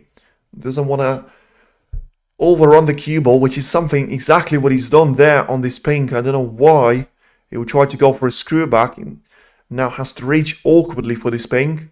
So can just about do that without an extension, but a lot of work to do now on this cue ball control. In the end, recovers really, really well. Stupid Elliot could have won the third frame and sealed the deal. And, well, I'm not going to read the remaining of the message, but I get the point, and I probably agree with it, because it could have been a 3-0 lead, and we probably are about to witness a 2-all draw here. And with that being one shot you play differently in that third frame, and it is for sure you are on the curler nicely. Trump is not coming back to the frame because you'll have 2 or more snookers to try and face himself with. I mean, that is a massive blunder by Slessor. It could certainly cost him at least 2 frames here. I mean, as I say, repeating myself to an extent, but 44 points clear. Still having so many of those reds available to Trump. And probably only will need around 4 more of those. With 4 more colours, and he'll be comfortably away. Doesn't want to be snookered on this pink though. Doesn't want to take the blue on into the green pocket. That'll put him a little bit of a risk management. And drop that down. Let's see if he can get through to that pink. He can't. So talk about complacency. As I say, once again, no need there for the shot like that from Trump, but trying to play that with power. Puts himself on the back foot here. And needs to recover well now. It's not an easy shot of a blue into the green pocket, and in the end, what a shot he's played. I mean, talk about a recovery shot there. Scram Pro Max, well, where to watch the stream, you can watch it on TNT Sports 4 or TNT Eurosport 1 there. You can also try and watch it on the WSC Snooker app, depends on which region you're watching it from. But for now, it is Judd recovering well, certainly still being in the prime position for the 4th frame. Only a couple of shots away with him having 56 points of an advantage over Elliot Slessor. Still don't think we're going to get intermission after this, probably just going to be a short break in between the frames there, with it still being such a short format. And 57 points now is the amount and the number that Trump has managed to score. So the next color will bring him on nicely for a frame ball on the red to follow up. And that'll get him a 63 points of a cushion, but once again doesn't land it perfectly on the frame ball. And could it be a little bit of a deja vu from the previous frame now? Very interested to see what the reaction from Trump is going to be. He was trying to play for the red along the cushion, but with the white being exactly on the cushion there, it's such a difficult cut for him to try and manage. With it being a frame ball, I mean, it's a massive decision for him to try and make, because if he misses this cut into the right corner, he probably could put an on a reverse card on himself, after it being a very similar scenario to the 3rd frame. Let's see what he's going to do. He probably will attempt the red into the middle and send the cue ball towards the bulk area. And he misses it, but in the end, he's going to bring the cue ball safe. So probably a right shot selection for him to play. It was a chance for him there for the taking. He took a red into the middle. He made sure that if it was any of the jaws that he would catch, it was the back one. And doesn't give anything easy away to Elliot Slessor. Just a safety for him to try and find. In the end, does it really nicely. Frees up one of those reds that was an issue for him, sitting on the cushion. And gives the turn back to Judd. So the important thing in terms of the safety battle here is going to be for Trump to try and put at least one of those reds onto the cushion. Because if he does that, it doesn't necessarily have to be a red, it can be a color as well. Because if he does that, he just gives himself a chance of going for an aggressive approach. Because Slessor being behind by 67 points, 63 points I should say, 67 on the table. And Trump there goes for a very, very strange shot selection. And has he given a chance away to Slessor to try and take into the left middle? Because if he has, he could be about to throw this frame. As I say, he's behind by 63 points, but still 67 on the table. By the way, a massive shout out to 104 people watching now. Thank you very much. Thanks for the support. And yes, certainly looking forward to seeing the better angle of this shot. As Slessor seems to be lining this red into the corner. And can't afford to lose too many of those points though, as you'll have a blue to follow up after this red. So let's see, that'll put him up to 65 points available. So can only lose one more if he is to win this frame. And Trump could be in massive trouble here. And as I say, could find himself easily on the receiving end of something that has happened to Slessor previously. Could well happen to the world number 1 now. But ultimately, those points can be a key difference here. With Slessor not lining on any of those reds perfectly. He has to take all of those reds with the black apart from the next one. He can only afford to lose one more point here if he is to win this frame without needing any snookers. For now, he's put himself into a little bit of a difficult situation, having to take the red into the right middle. In the end, recovers well. And this is the time for him to lose that last remaining point that I was talking about. He's taking the pink into the left middle. And from now on, he can only play all the remaining reds with the black here. And straight away, he finds himself with a difficult and a very acute angle on this red. So holding back for the black himself is not going to be easy. And as I say, if he goes for the pink, he can only tie in this frame. And certainly looking at the scoreboard, realizing that, And very interesting what's going to happen with his shot now. Does he even take this shot on? I mean, probably has no other option to himself, but I mean, a safety wouldn't be an absolute mad shot to try and play here. And as I say, very, very important shot for the entire tournament and for Elliot Slessor's campaign. And he probably will have massive circumstances as he will miss that red into the left corner. He will leave it over the pocket for Judd to try and finally put the fourth frame to bed and get himself back level. After losing the opening 2 frames, it is certainly now Judd winning the third and fourth frame. And what a massive win this could be in terms of him clinching the match and getting himself into a quarter-final.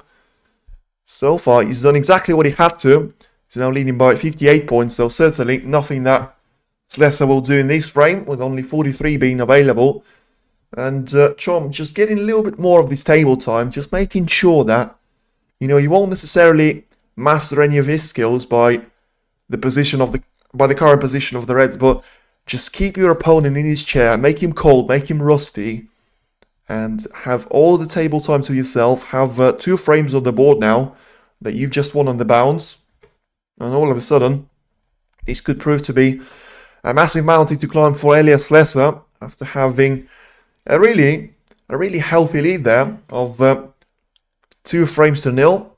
You will find himself drawing with world number 1, something that, of course, is not a sentence in itself, but losing 2 frames on the bounce, something that, as I say, happened to Yuan Jun there, with the Chinese world number 30 taking the opening frame.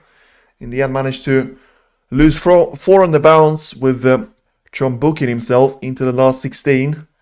Could the script be repeating himself with Elliot Slessor? Of course, he's not the world number 30, he's the world number 23, and he is the former semi-finalist this season, after facing Neil Robertson and losing ultimately to the winner of that campaign.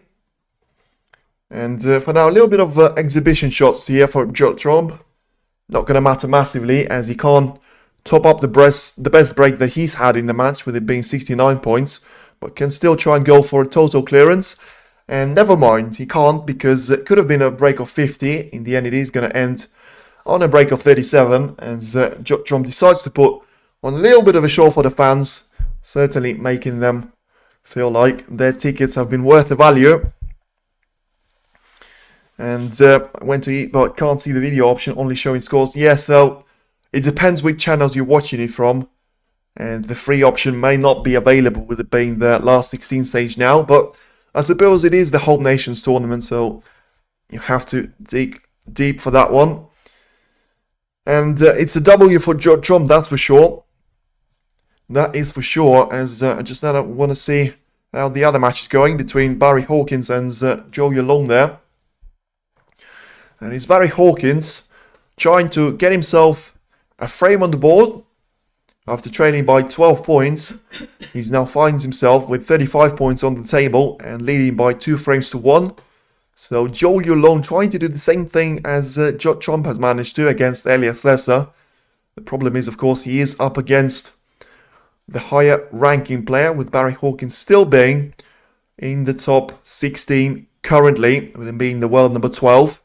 Watchalong is the world number 32 currently, so will need those ranking points badly, Watchalong, if he wants to see himself in the prime position for the draw for potentially champion of champions. I don't think there's going to be a spot for him in that tournament, but for a tournament like International Championship, like UK Championship, ultimately the Masters qualifiers, he needs to make sure he stays in the top 32. And the best way to do that is to get himself onto the quarterfinal for the first tournament of the Home Nation Series of this year in 2025-2026 here on the tour of World Snooker.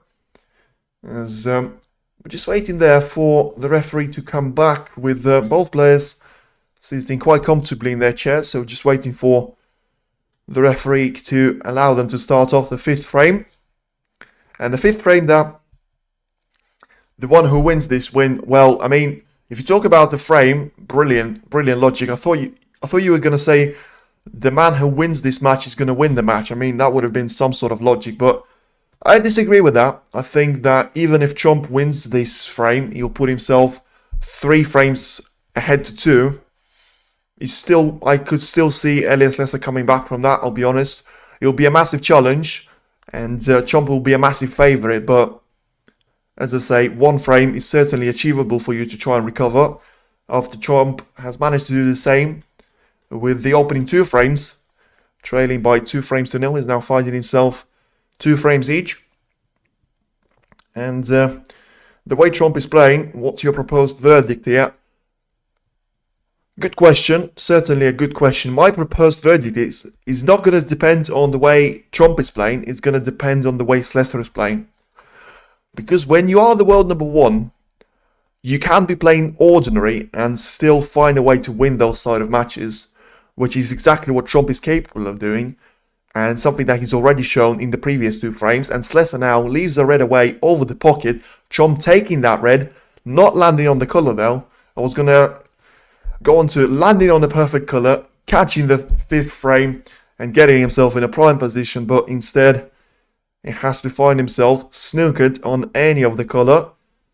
So probably we'll call one of the bold colours and just try and roll up to one of those, send the cue ball towards the bulk area. But this is what I mean. I think it is Slessor's game to lose now, because when I say Elliot Slessor managed to turn up from the start, it was important, but it also is important for him to keep up the momentum. And if he's out of steam, there's not a lot you can do about it. Trump certainly seems to be finding the better of his game. And if you talk about the one that wins this frame, I talked about if Trump wins it.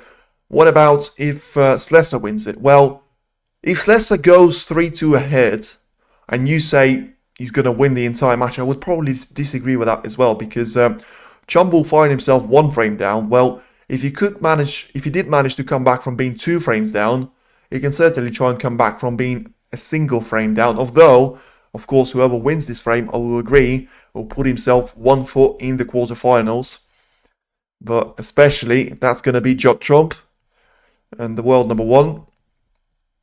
Slessor will still need those points in terms of the ranking points here, as you can get up to, I think it is 14,000 of British pounds and ranking points on the WST Tour, should you be the first quarterfinalist here.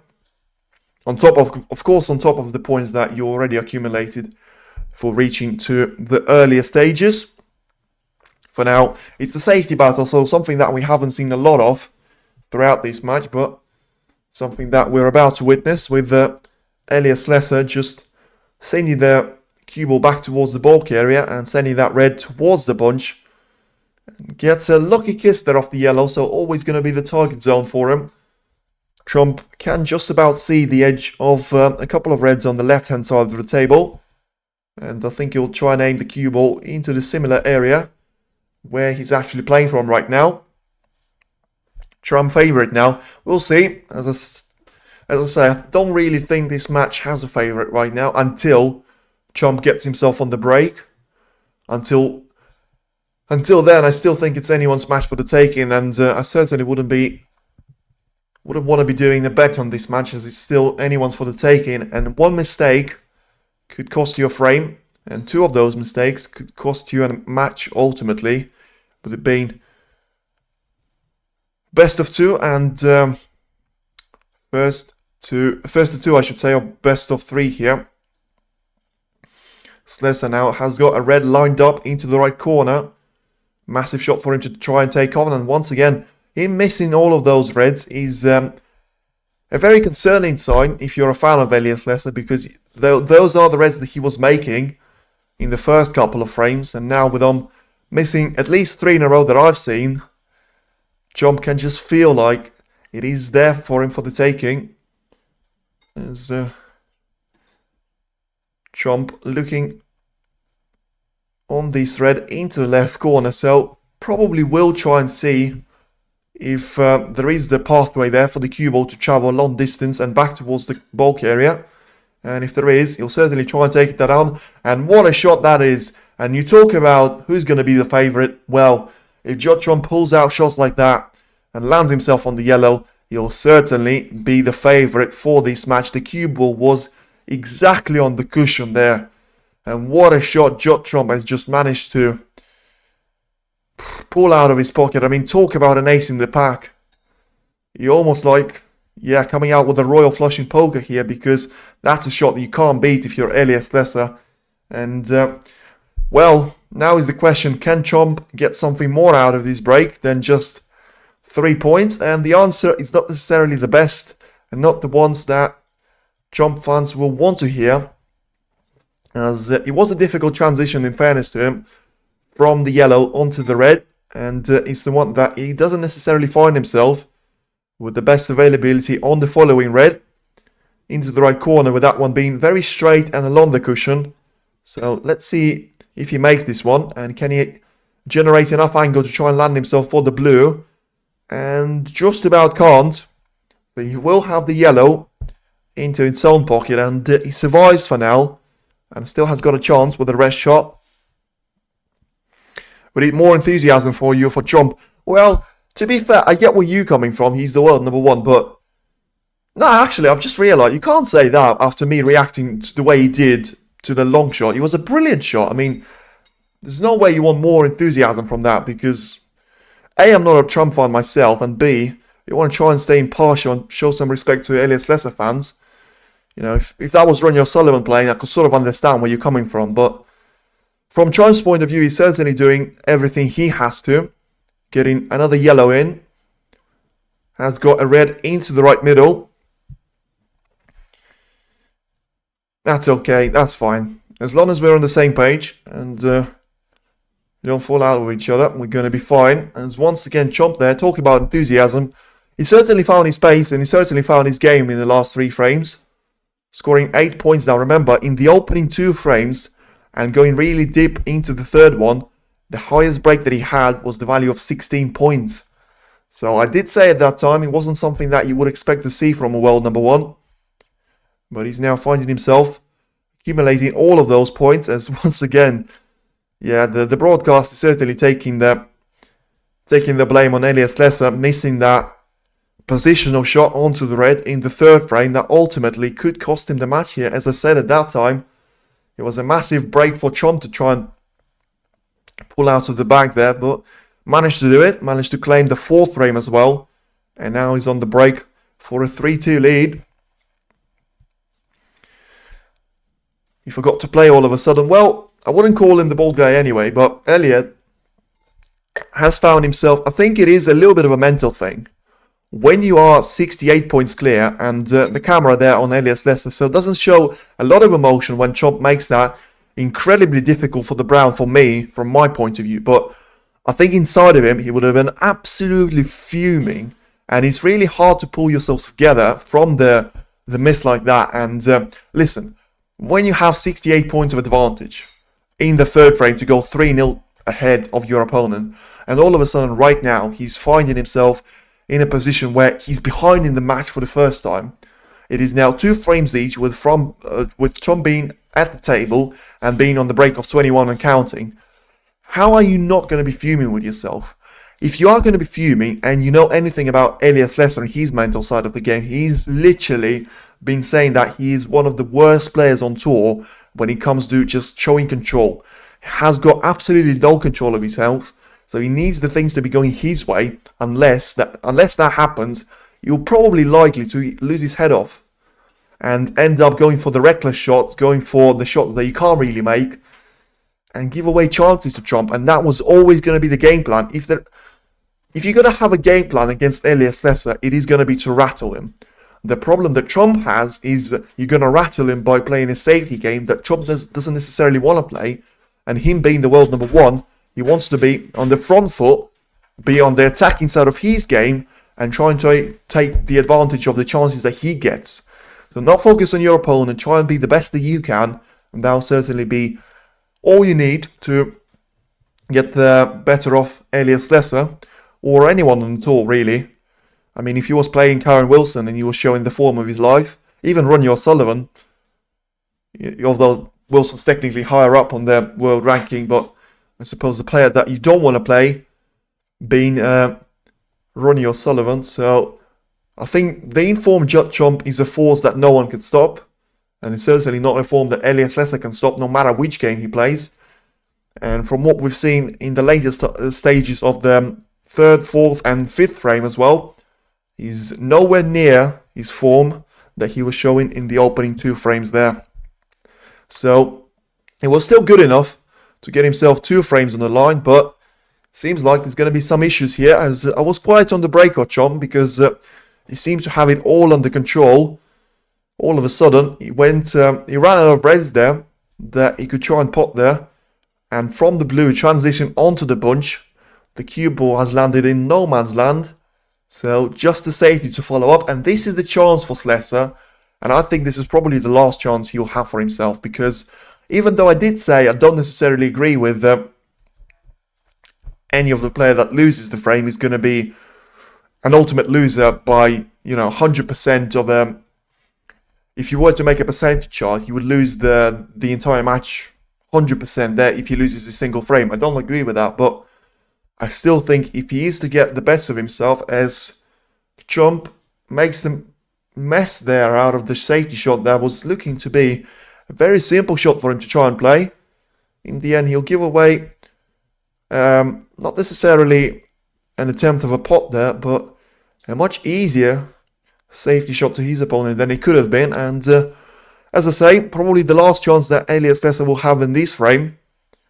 The next miss and the next significant mistake will probably see Judd Trump making the most out of it and taking the frame. For now, Slessor starts off with a brilliant safety shot, sending the cue ball towards the green pocket. And the table situation is looking like this. You've got 2 reds just underneath the pink spot, positioned, well, pretty much like the brown, blue, pink, black spine are. So not really possible any of them. You've got 2 more of those reds positioned very close on the black ball cushion, with the pink being in the equation as well. You've got 1 more red on the left side cushion, being quite close to it, so it's going to be a complicated shot for whoever's on the break to try and get that one out of the way. As Trump uses his safety shot to develop the 2 reds that I was talking about, forming a spine down the table. So that spine is no longer there, and now you have 4 reds available on the table, 2 more being on the black ball cushion, and 1 more being on the side cushion. And as just I was about to say, Trump didn't necessarily want to do that, as that was a potential problem for Slessor to try and deal with. Elliot Slessor has just gone and potted a brilliant red into the left corner to get himself a very, very good chance of getting back in this frame at least. I don't necessarily think it's going to be easy for him to try and win the frame from this visit to the table, but he can try and do some damage here in terms of the points scored of Judd Trump. He's only 28 points behind now, still 75 on the table, so all the colours are potable. As I say, the pink is probably the most problematic of them all, but even that one can be dispatched into the corner pocket, something that Elliot might try and do right now. Just get it out of the way and make some more breathing space for the cue ball to try and travel into those open gaps in between the reds. And let's see what can he do from here, being behind by 27 points now. Has to be clinical, something that we haven't seen him do in the last couple of frames. But for now, it wasn't an easy pink to try and get into the right corner. He manages to do that and get himself on the red into the left corner now to try and get himself closer to winning this frame. As I say, apart from that red that he's about to pot now, you would have thought into the corner pocket and him landing on the pink, there's only 1 red on the side cushion, which Elliot Slessor has only just gone and played in towards the middle pocket. So that problem is no longer there, but had to sacrifice the positional shots on the pink. And in the end, it will be a difficult blue for Elliot Slessor, I think, to take into the middle. Needs to make this one, and does. How's the cue ball positioning now? This could be a massive Massive steal here by Elliot Slessor. I think you can count that as a steal, with Chomp dominating the first part of the frame. And of course winning 2 frames on the bounce. And let's see what he can make out of this position. As I say, 3 remaining reds are all in prime position for Elliot Slessor. Try and make usage of. Not a Chomp fan because of dirty playstyles, or... Nah, I'm not a fan, I'm saying I'm impartial towards him. I don't mind him. I wouldn't say I'm absolute fan of him. I probably would say I am a fan to an extent of Wilson, Robertson, Murphy, those 3. And of course, my favourite player being Ronnie O'Sullivan. But I don't necessarily have anything against Chomp. I think my dad did at a certain stage when I started watching snooker, but I never did. He didn't really like his style of play, so I've got no problem with it. But I also am going to say, with Chomp, with the player that he is off the snooker table, he doesn't necessarily give me that sort of vibe that O'Sullivan and Wilson do. And what an absolute shocker of a miss that is from Elliot Slessor. That has to be the miss of the tournament. I wasn't even focusing on it because it was a simple roll through into the middle. The look on Elliot Slessor's face says it all. Yeah, and there you go. You can make the screen of that and you can make an absolute snooker meme out of it, because he messed up an absolute given of a position that was presented to him. And once again, you have a look. The red is basically in the middle pocket. There is nothing in terms of the cue action you have to do. You're not comprehended by the cushion there. All you have to do is roll this one in, play the cue ball with some power to land yourself on the pink. And what a mess he's just done there off this shot. Not sure I'd characterize his style as dirty. Yeah, as I said, I don't necessarily understand what you mean by dirty style of play. I think, yeah, I really don't understand. The only player that I would classify as dirty sometimes are the players like Mark Allen, which he openly admitted he wanted to play some of his matches in a dirty manner because he couldn't win the other way. And ultimately it's about winning, but certainly wouldn't say about Chomp. Yeah. So not more than I can say on top of that. As for now, it is Chomp dominating the table time, and I don't think he'll need the yellow that he managed to put on the side cushion.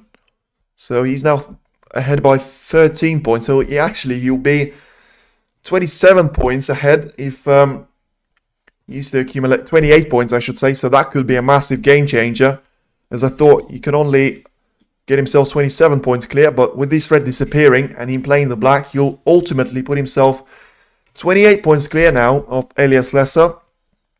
And just play a nice little safety off the yellow. Try and roll the cue ball in behind there.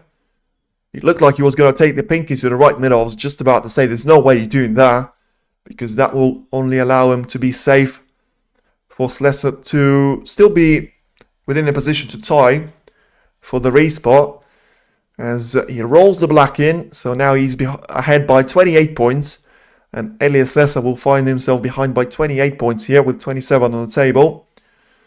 And yeah, I mean, that miss is certainly one of the biggest in the tournament. And with Chomp playing an absolute beauty of a safety, Slessor needs to make sure he gets this yellow. Otherwise, he'll be out of the equation for this frame. And be within one frame of being out of the entire tournament. For now, he gets in.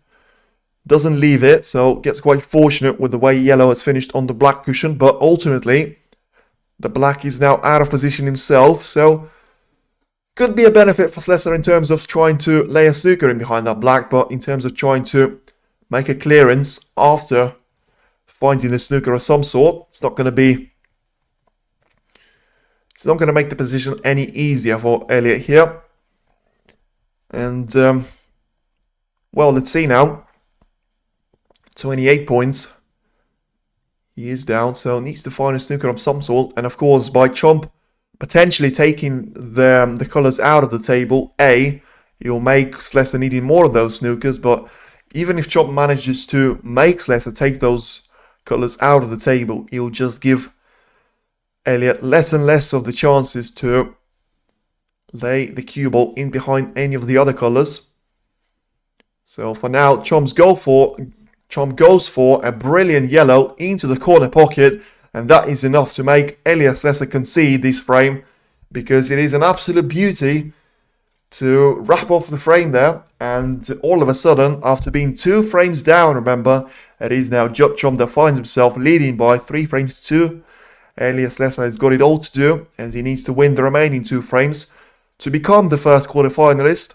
And the world number 1 ace in the pack seems to be finding his form, as he is now only 1 frame away from once again being the quarter-finalist and being a challenger for the title for the first time for himself for this season. Not necessarily even being in the final, from what I can remember.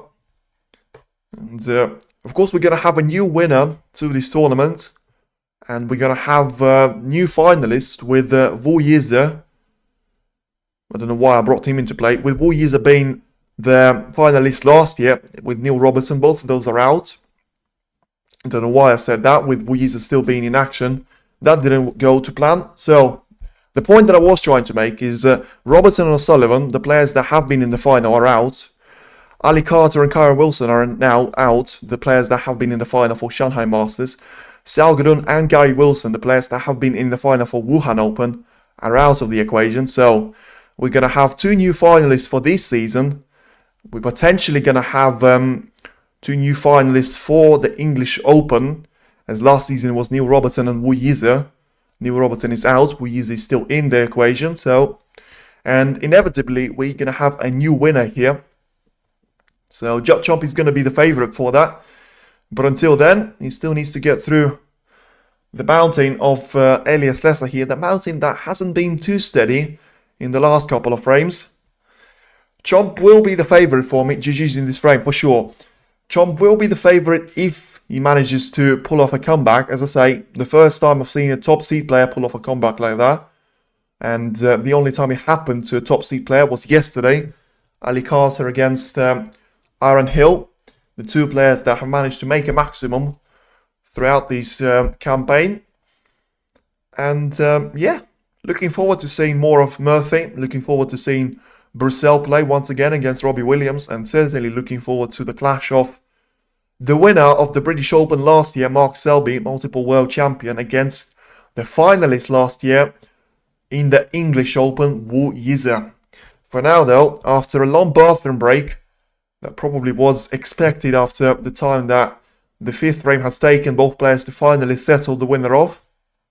It is going to be Elliot Slessor for the break-off. Not the perfect one. Straight away, leaves a shot on for Chomp into the right corner. Once again, doing those voice expressions that trying to copy Murphy there. I will put one of those in the chat now, actually, with him just giving me a nice little idea there. So managed to update those ones. So if you are a member, feel free to use those ones. But I've got the access to those, as Chomp for now finds a safety shot that will get the cue ball safe and in behind the yellow, but not going to do any damage to Elliot Slessor though, as we're going to see now an aggressive approach from Elliot Slessor. I'm almost confident about that. Straight away, he doesn't even consider a safety shot. He tries to take the red into the corner, but in fairness to him, he manages to do that. So the hunt for the decider will begin now from Elliot Slessor. And he's now got it all to do. Has got to win those 2 remaining frames. But for now has to focus on the clear task ahead of him. Is to force that decider and finally end the streak of 3 frames in a row for Judd. Of course, remember, I did say it was going to be 4-2 ahead of these matches started. I obviously didn't think that Slessor was going to win the opening 2 frames and then lose the next 3. But something that is still possible. Slessor is going to go into the bunch here right from the get-go from this black and actually land himself on at least one of those reds into the middle. So that risk looking to have paid off for him, at least for the time being. And yeah, let's see what he can make out of the shot into the middle. So certainly I don't think he can try and play for the black here, as we get another shot of the brilliant long pot into the left corner. Nothing Trump can do about that. Just one of those moments of brilliance there that he can't really make yourself safe and protected from. And what a chance this is once again for Elliot Slessor. He's had a lot of those since he had the 2-0 cushion against Judd, but finally, with the time being against him and the frames being against him now, can he step up when it counts and step up when it matters? Being ahead by 23 points right now. Still, Trump will be a massive favourite in the decider, but the fact itself that Slessor will manage to force the decider, should he make this break the one that counts, will be a very good sight for his fans and for himself there to see. As I say, still 6 reds at least, maybe 7 available to him, with all of them being spread out very, very nicely. A lot of sort of high spaces, gaps there. Certainly doesn't have to be perfect in terms of his cue ball positioning. And we'll take one of those out to free up a couple more here into the right corner. Just to reach for that rest though. So the referee will keep a close look on him. In the end, takes that one nicely. And he's going to go 32 points clear. Lands himself nicely for the black. So would expect to see a little screw back and potentially using the right side cushion to land himself on one of those reds. In fact, he has got slight of angle there, so he might actually be able to force the power of the shot and land the cue ball onto one of those reds. Something that he's managed to do. And Slessor is still in with a great chance here. Leading by 40 points against Judd. 99 still on the table. So pretty much going for a maximum break now, apart from using the pink on one of those occasions. But of course the maximum is something that will be very much on the back of his mind and not at the front of it.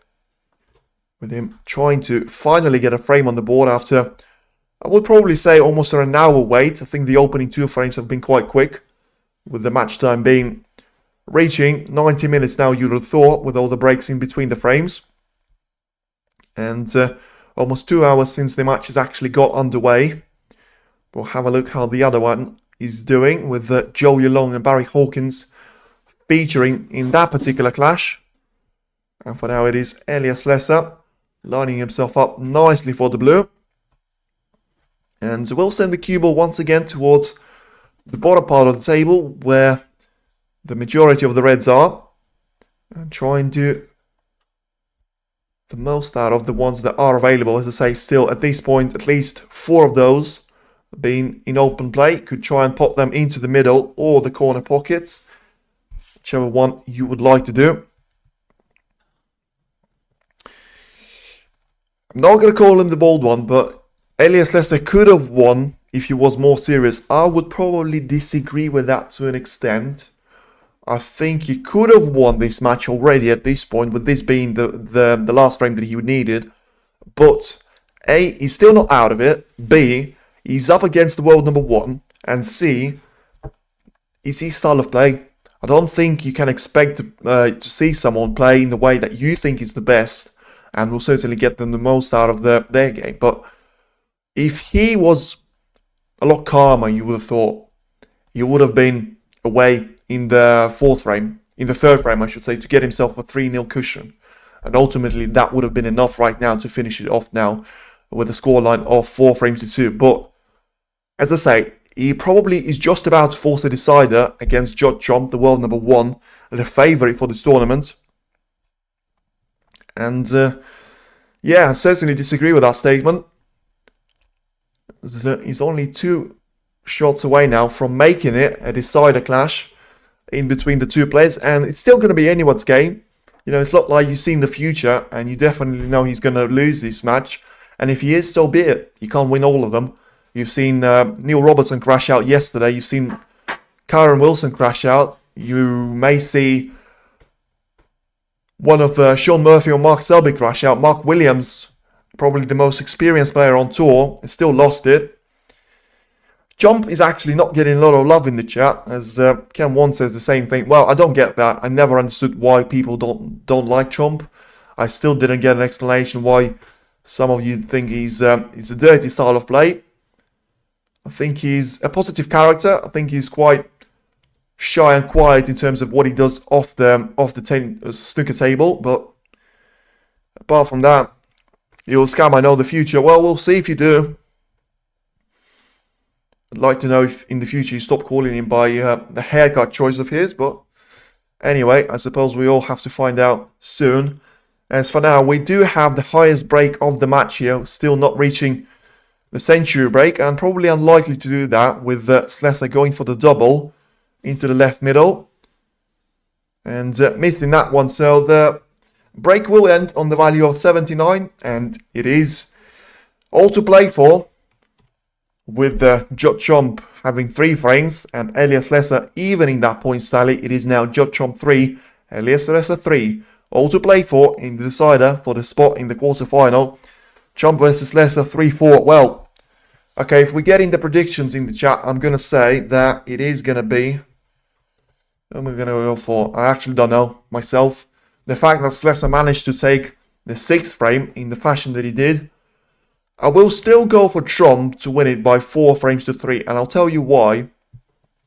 As the other match has Watchalong winning against Barry Hawkins by 3 frames to 2. So he managed to take 3 frames in a row there. So an absolute carbon copy of the 2 last 16 matches so far, with Elliot Slessor and Barry Hawkins, 2 Englishmen, winning the opening 2 frames. And then Judd Trump and Watchalong winning 3 frames on the bounce there. But Elliot Slessor has managed to come back and force a decider against Judd Trump.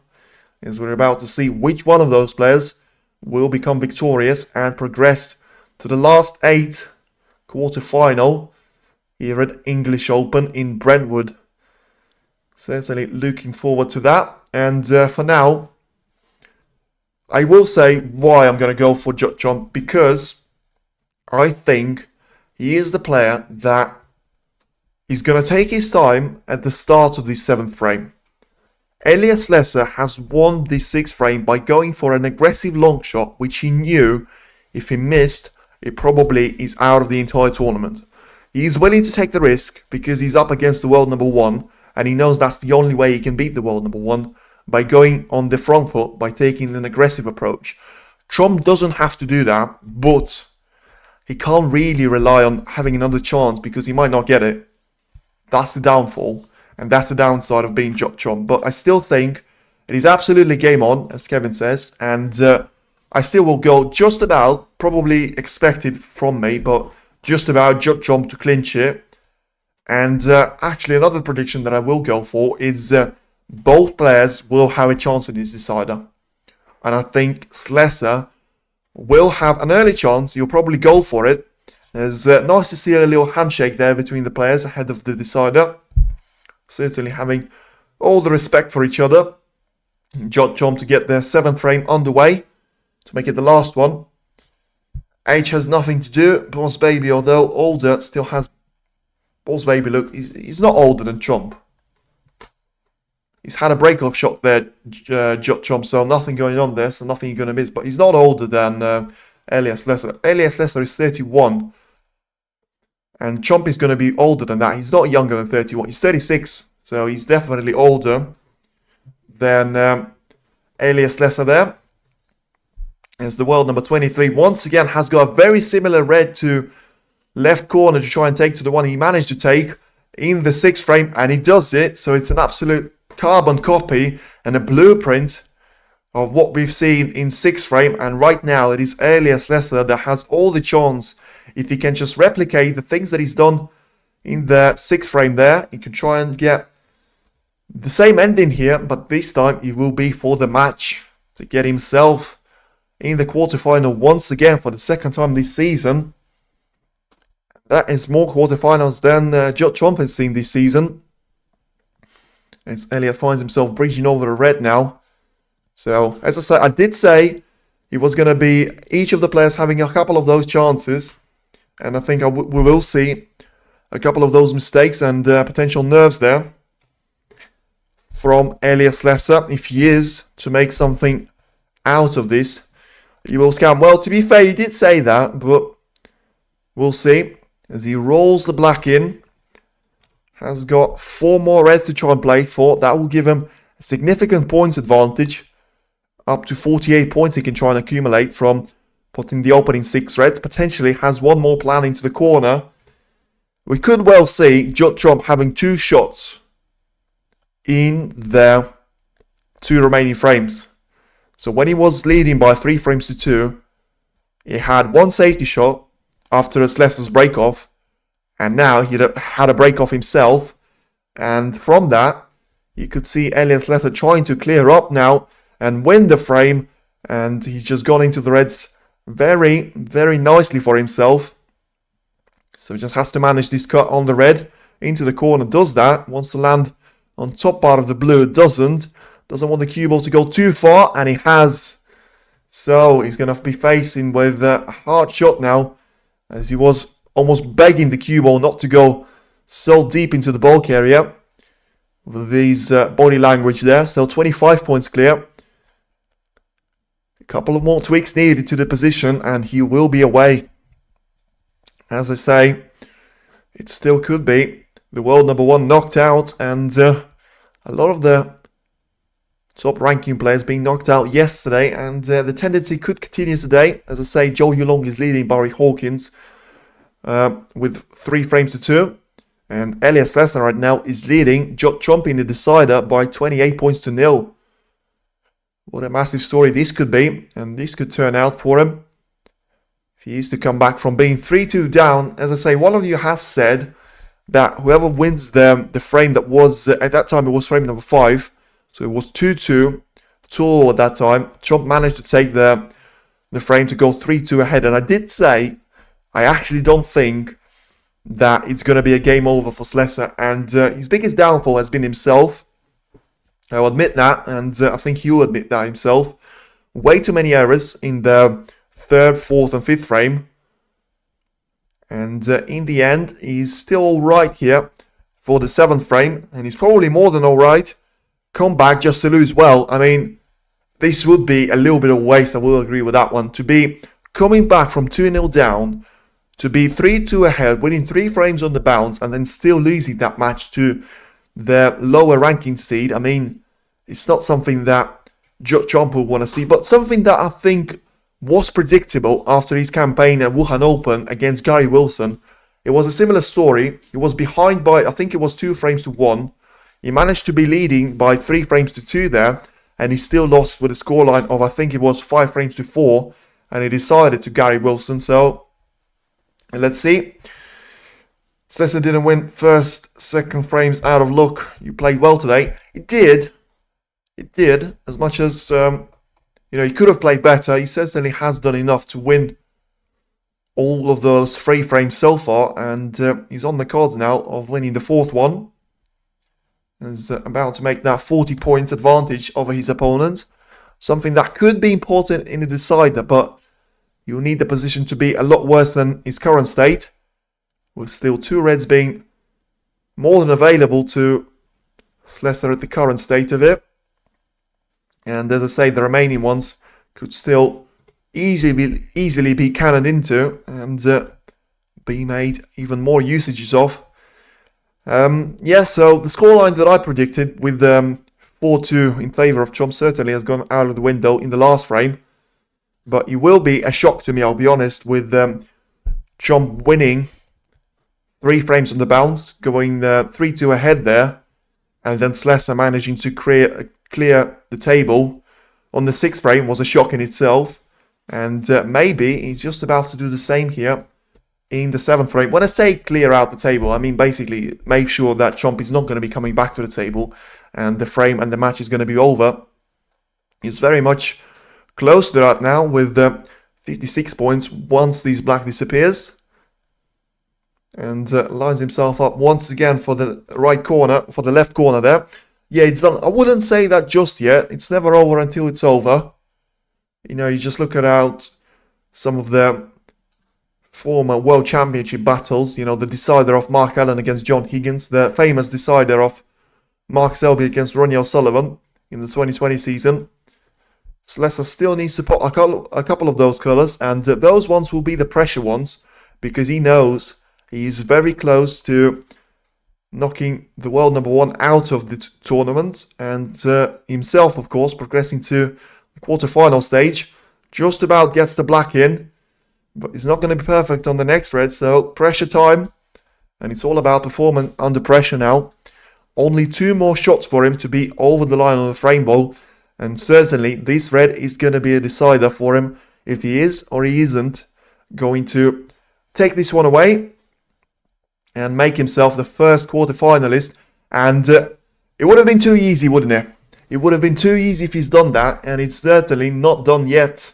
75 points on the table for Judd as Elliot Slessor misses the red into the corner. Now, the biggest thing I want to know is, has he left the same red away, or is the black ball covering the trajectory of the angle? Because if he has, it's a massive task for Judd, and it's probably a shot that he has to go for, that he can't do anything about, because he'll probably be forced to go for a cut into the left middle. So obviously can't see that red, and yeah, what a time this is now for Slessor to get lucky. I mean, we talked about both of the players having a little bit of luck earlier in the match. Certainly haven't seen that for the last couple of frames. And yeah, we're about to see the outcome and the cliffhanger for one of those. And an absolute devastation and a knockout blow for the other.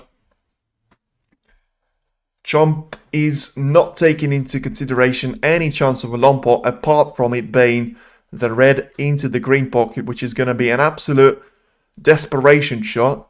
But if he is going to take a safety shot approach, he needs to find one, and he needs to find the position of the cue ball that Slessor can't see the red over the left corner, and it's a massive task ahead of Chomp. And honestly, I don't even know what's best for him. Try and land the cue ball perfectly and risk it all, or try and just go for the shot into the green pocket and say, you know what, if I am going to go out, I better go out with a bang and better go out with a chance. So he's looking at this one. A short time is over 100 seconds now, and looks like he's going to take this shot into the green pocket. And he is, and he doesn't get it, and he tried to have the black ball as a little cushion there in between the red and the cue ball. Only time will tell if he's managed to do it, but if he hasn't, he will be frame and match to his opponent. And the red that Chomp has played is actually gone very close to the yellow pocket, so if Elliot can see that one, they can certainly try and make an advantage out of it. So he can't really see this red into the left corner, so a big relief there if you're a Judd Chomp fan.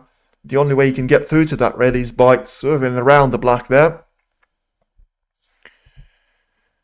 That was a difficult cut, to be fair. Well, you mean the one the Slessor has missed, or Chomp? Because I don't think really it was a cut for Chomp, so probably talking about Slessor. It was, but he should have never been in that position anyway. Should have been better in terms of his positional play. And wow, wow, wow, what a turnaround. And what a little bit of magic. And once again, Slessor getting lucky and getting away with it. What basically happened is he'd gone for the red that I said he couldn't get through without swerving around the black. He tried to go for the red and he caught the black there. Put that one out of the equation. And still didn't give anything away to Judd Chomp. So, with the black now being out of the equation, he's probably not going to do as much damage to Chomp as you would think he would, with 7 points to his name. Being very useful indeed. And Chomp gives away the turn back to Slessor. So, we'll have a shot now to try and find a safety from, with the cue ball resting on the black ball cushion. The Slessor one, yeah, well, yeah, as I say, the position that he's had ahead of him, he should have never demanded that from himself. I get that it's pressure time and you're not going to be perfect on the positional side of play, but he still should do better. And he already lost a frame like that. Was going for a 3-0 lead, was 68 points clear. And all he had to do was to roll the red in. Didn't manage to do that. In the end, Chomp managed to steal that frame away from him. Went on a run of 3 frames in a row, won there. But now it all comes down to this. Still 75 points on the table. Slessor having a very healthy lead advantage now to himself. Advantage that he can sort of afford to be going for the risky shots as long as he's got a couple of reds on the cushion there for him.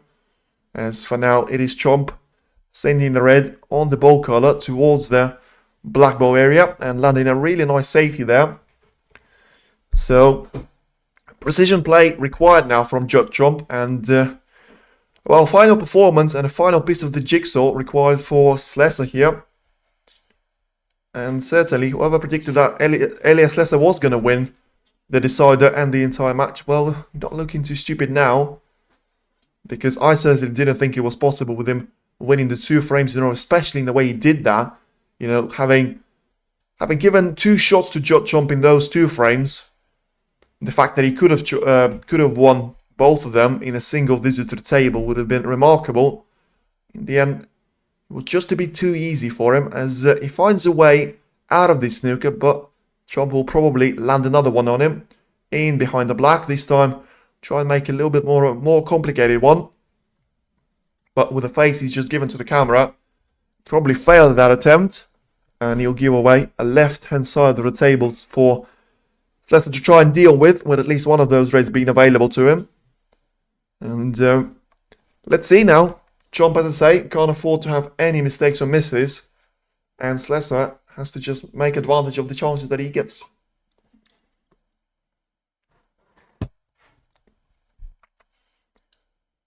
So for now, just sending that red as a cross double shot in towards the pack there. Sending the cue ball onto the ball cushion. Played that one really, really nicely. And is it over? Well, it's not really. What a matter. What a lovely name that is, especially if you're into football. And it's not over yet. It's certainly Chomp being on the verge of a defeat. But he still has got enough points ahead of him to try and do some damage to Elliot Slessor. For now, he was aiming for the red to go into the right corner. The cue ball position wasn't sublime in the end and gives away a chance for Slessor to attempt the same red but into the left corner. With the black being close to the cushion, with one more red being quite close to the side cushion himself. Probably can't really afford to be taking those sort of risks here, Slessor, but with the attacking player that he is, I wouldn't be surprised if he actually has done that. So, to my surprise, he actually hasn't, and he just pushed one of the reds towards the left cushion there. Let's see what Chomp can do. He certainly has one of the reds available into the left corner, and we are reaching and approaching the stage of the frame and match where it's going to be all or nothing shot for him, and I think he certainly will think that he should have gone for one of those do or die shots, all or nothing shots, because he's just left the shot for Slessor into the left corner to finish frame and match here and make it his quarterfinal spot to be taken care of. But there was a little bit of a delay because he has managed to pot the red but hasn't landed on any of the colours. The 7 points that he gave away on the black there could be very costly now to him with still 67 points on the table. He's not safe yet. He's got a couple of reds very close to the side cushion there. But he can't afford to be taking any of these colours on. Well, to be fair to him, even if he could, probably wouldn't do that now, as he probably snookered himself on the red to see the blue or the pink. As I say, the black being out of the equation. It's probably the only one that you can try and pot is the green. But I don't think he will go for that shot. Just put one of those ball colours on the cushion, send the cue ball towards the ball cushion himself. And yeah, just try and get one more red. And that will surely get you over the line in this decider. The time is going to be playing in his favour very, very shortly. As it is finally, we've seen some long action matches here with the majority of the ones we've seen being less than 2 hour marks. This one going above that comfortably. And we still have no name of the winner as Slessor there goes for a clever shot, puts yellow onto the right side cushion. So it's probably just about time here for Chomp to try and take one of those reds into the corner and say to himself, it's my only chance. and it's the one I have to take. And once again, as I say that, he refuses the shot, and he leaves away another red for Slessor, the one that will put him 59 points clear, but only 59 on the table. And a colour of any value will surely get him over the line and into the quarter-final stage. With the red being in, is he on the colour? He is just about, can get through on this pink, through to this pink I should say, into the yellow pocket, and certainly can afford to play this shot. Just roll the cue ball up towards the top part of the table and make it game, frame and match here for himself. And quarterfinals, here we go. For now, one more shot for him to try and manage. As I say, this pink for the quarterfinal stage for Elliot Slessor, the world number 23. Not there yet, so the pink will stay out, and surely Trump has no better chance than to absolutely go for it. And even if he does, I mean, 4 reds, one of them is on the cushion, the pink is out of position, the yellow is on the side cushion, the black is out of position himself. An absolute massive mountain to climb, and that mountain has probably gone twice as high with him missing the red. So Slessor will surely have a frame ball into the left middle, and I don't think we're going to see any more of Judd Trump unless Slessor, of course, will miss this shot, and that will put Trump into a need of 2 snookers, only to tie in this decider, and surely we won't be seeing any more of world number 1, as we won't be, as it is, will you do the Sean Murphy game too? Not necessarily, but we will be back for Wu Yize against Mark Selby. I would have tried to do that if it was Neil Robertson, but because it is Jackson Page, with all the respect to the Welshman, I will have to settle for Mark Selby against Wu Yize. So it's not quite a concession to the frame, as 60 points is the difference in between Elliot Slessor and Trump, and only 51 on the table, so needs 3 snookers now. Judd Trump, not too sure why we haven't seen a handshake yet, but I suppose it being the decider, Trump probably feels like he's got 1 or 2 more shots in him, try and go for the double, land on the black here, and can't quite do that once again. Well, I keep saying he's going to be the last shot there for him, but it's not going to be just yet, as Trump seems to be reluctant to walk away here after seeing, of course, his main competitor for the English Open title being knocked out yesterday, with it being Neil Robertson. He would have been the favourite for this tournament and this campaign, as Slessor there goes for him to snooker, and in the end it will be a handshake from Judd Trump, so only a matter of time, and it is now finally GG's, as Judd Trump will offer his congratulations, will probably be limited, as he will be very mad at himself for losing the 3-2 frame advantage that he's had to his name.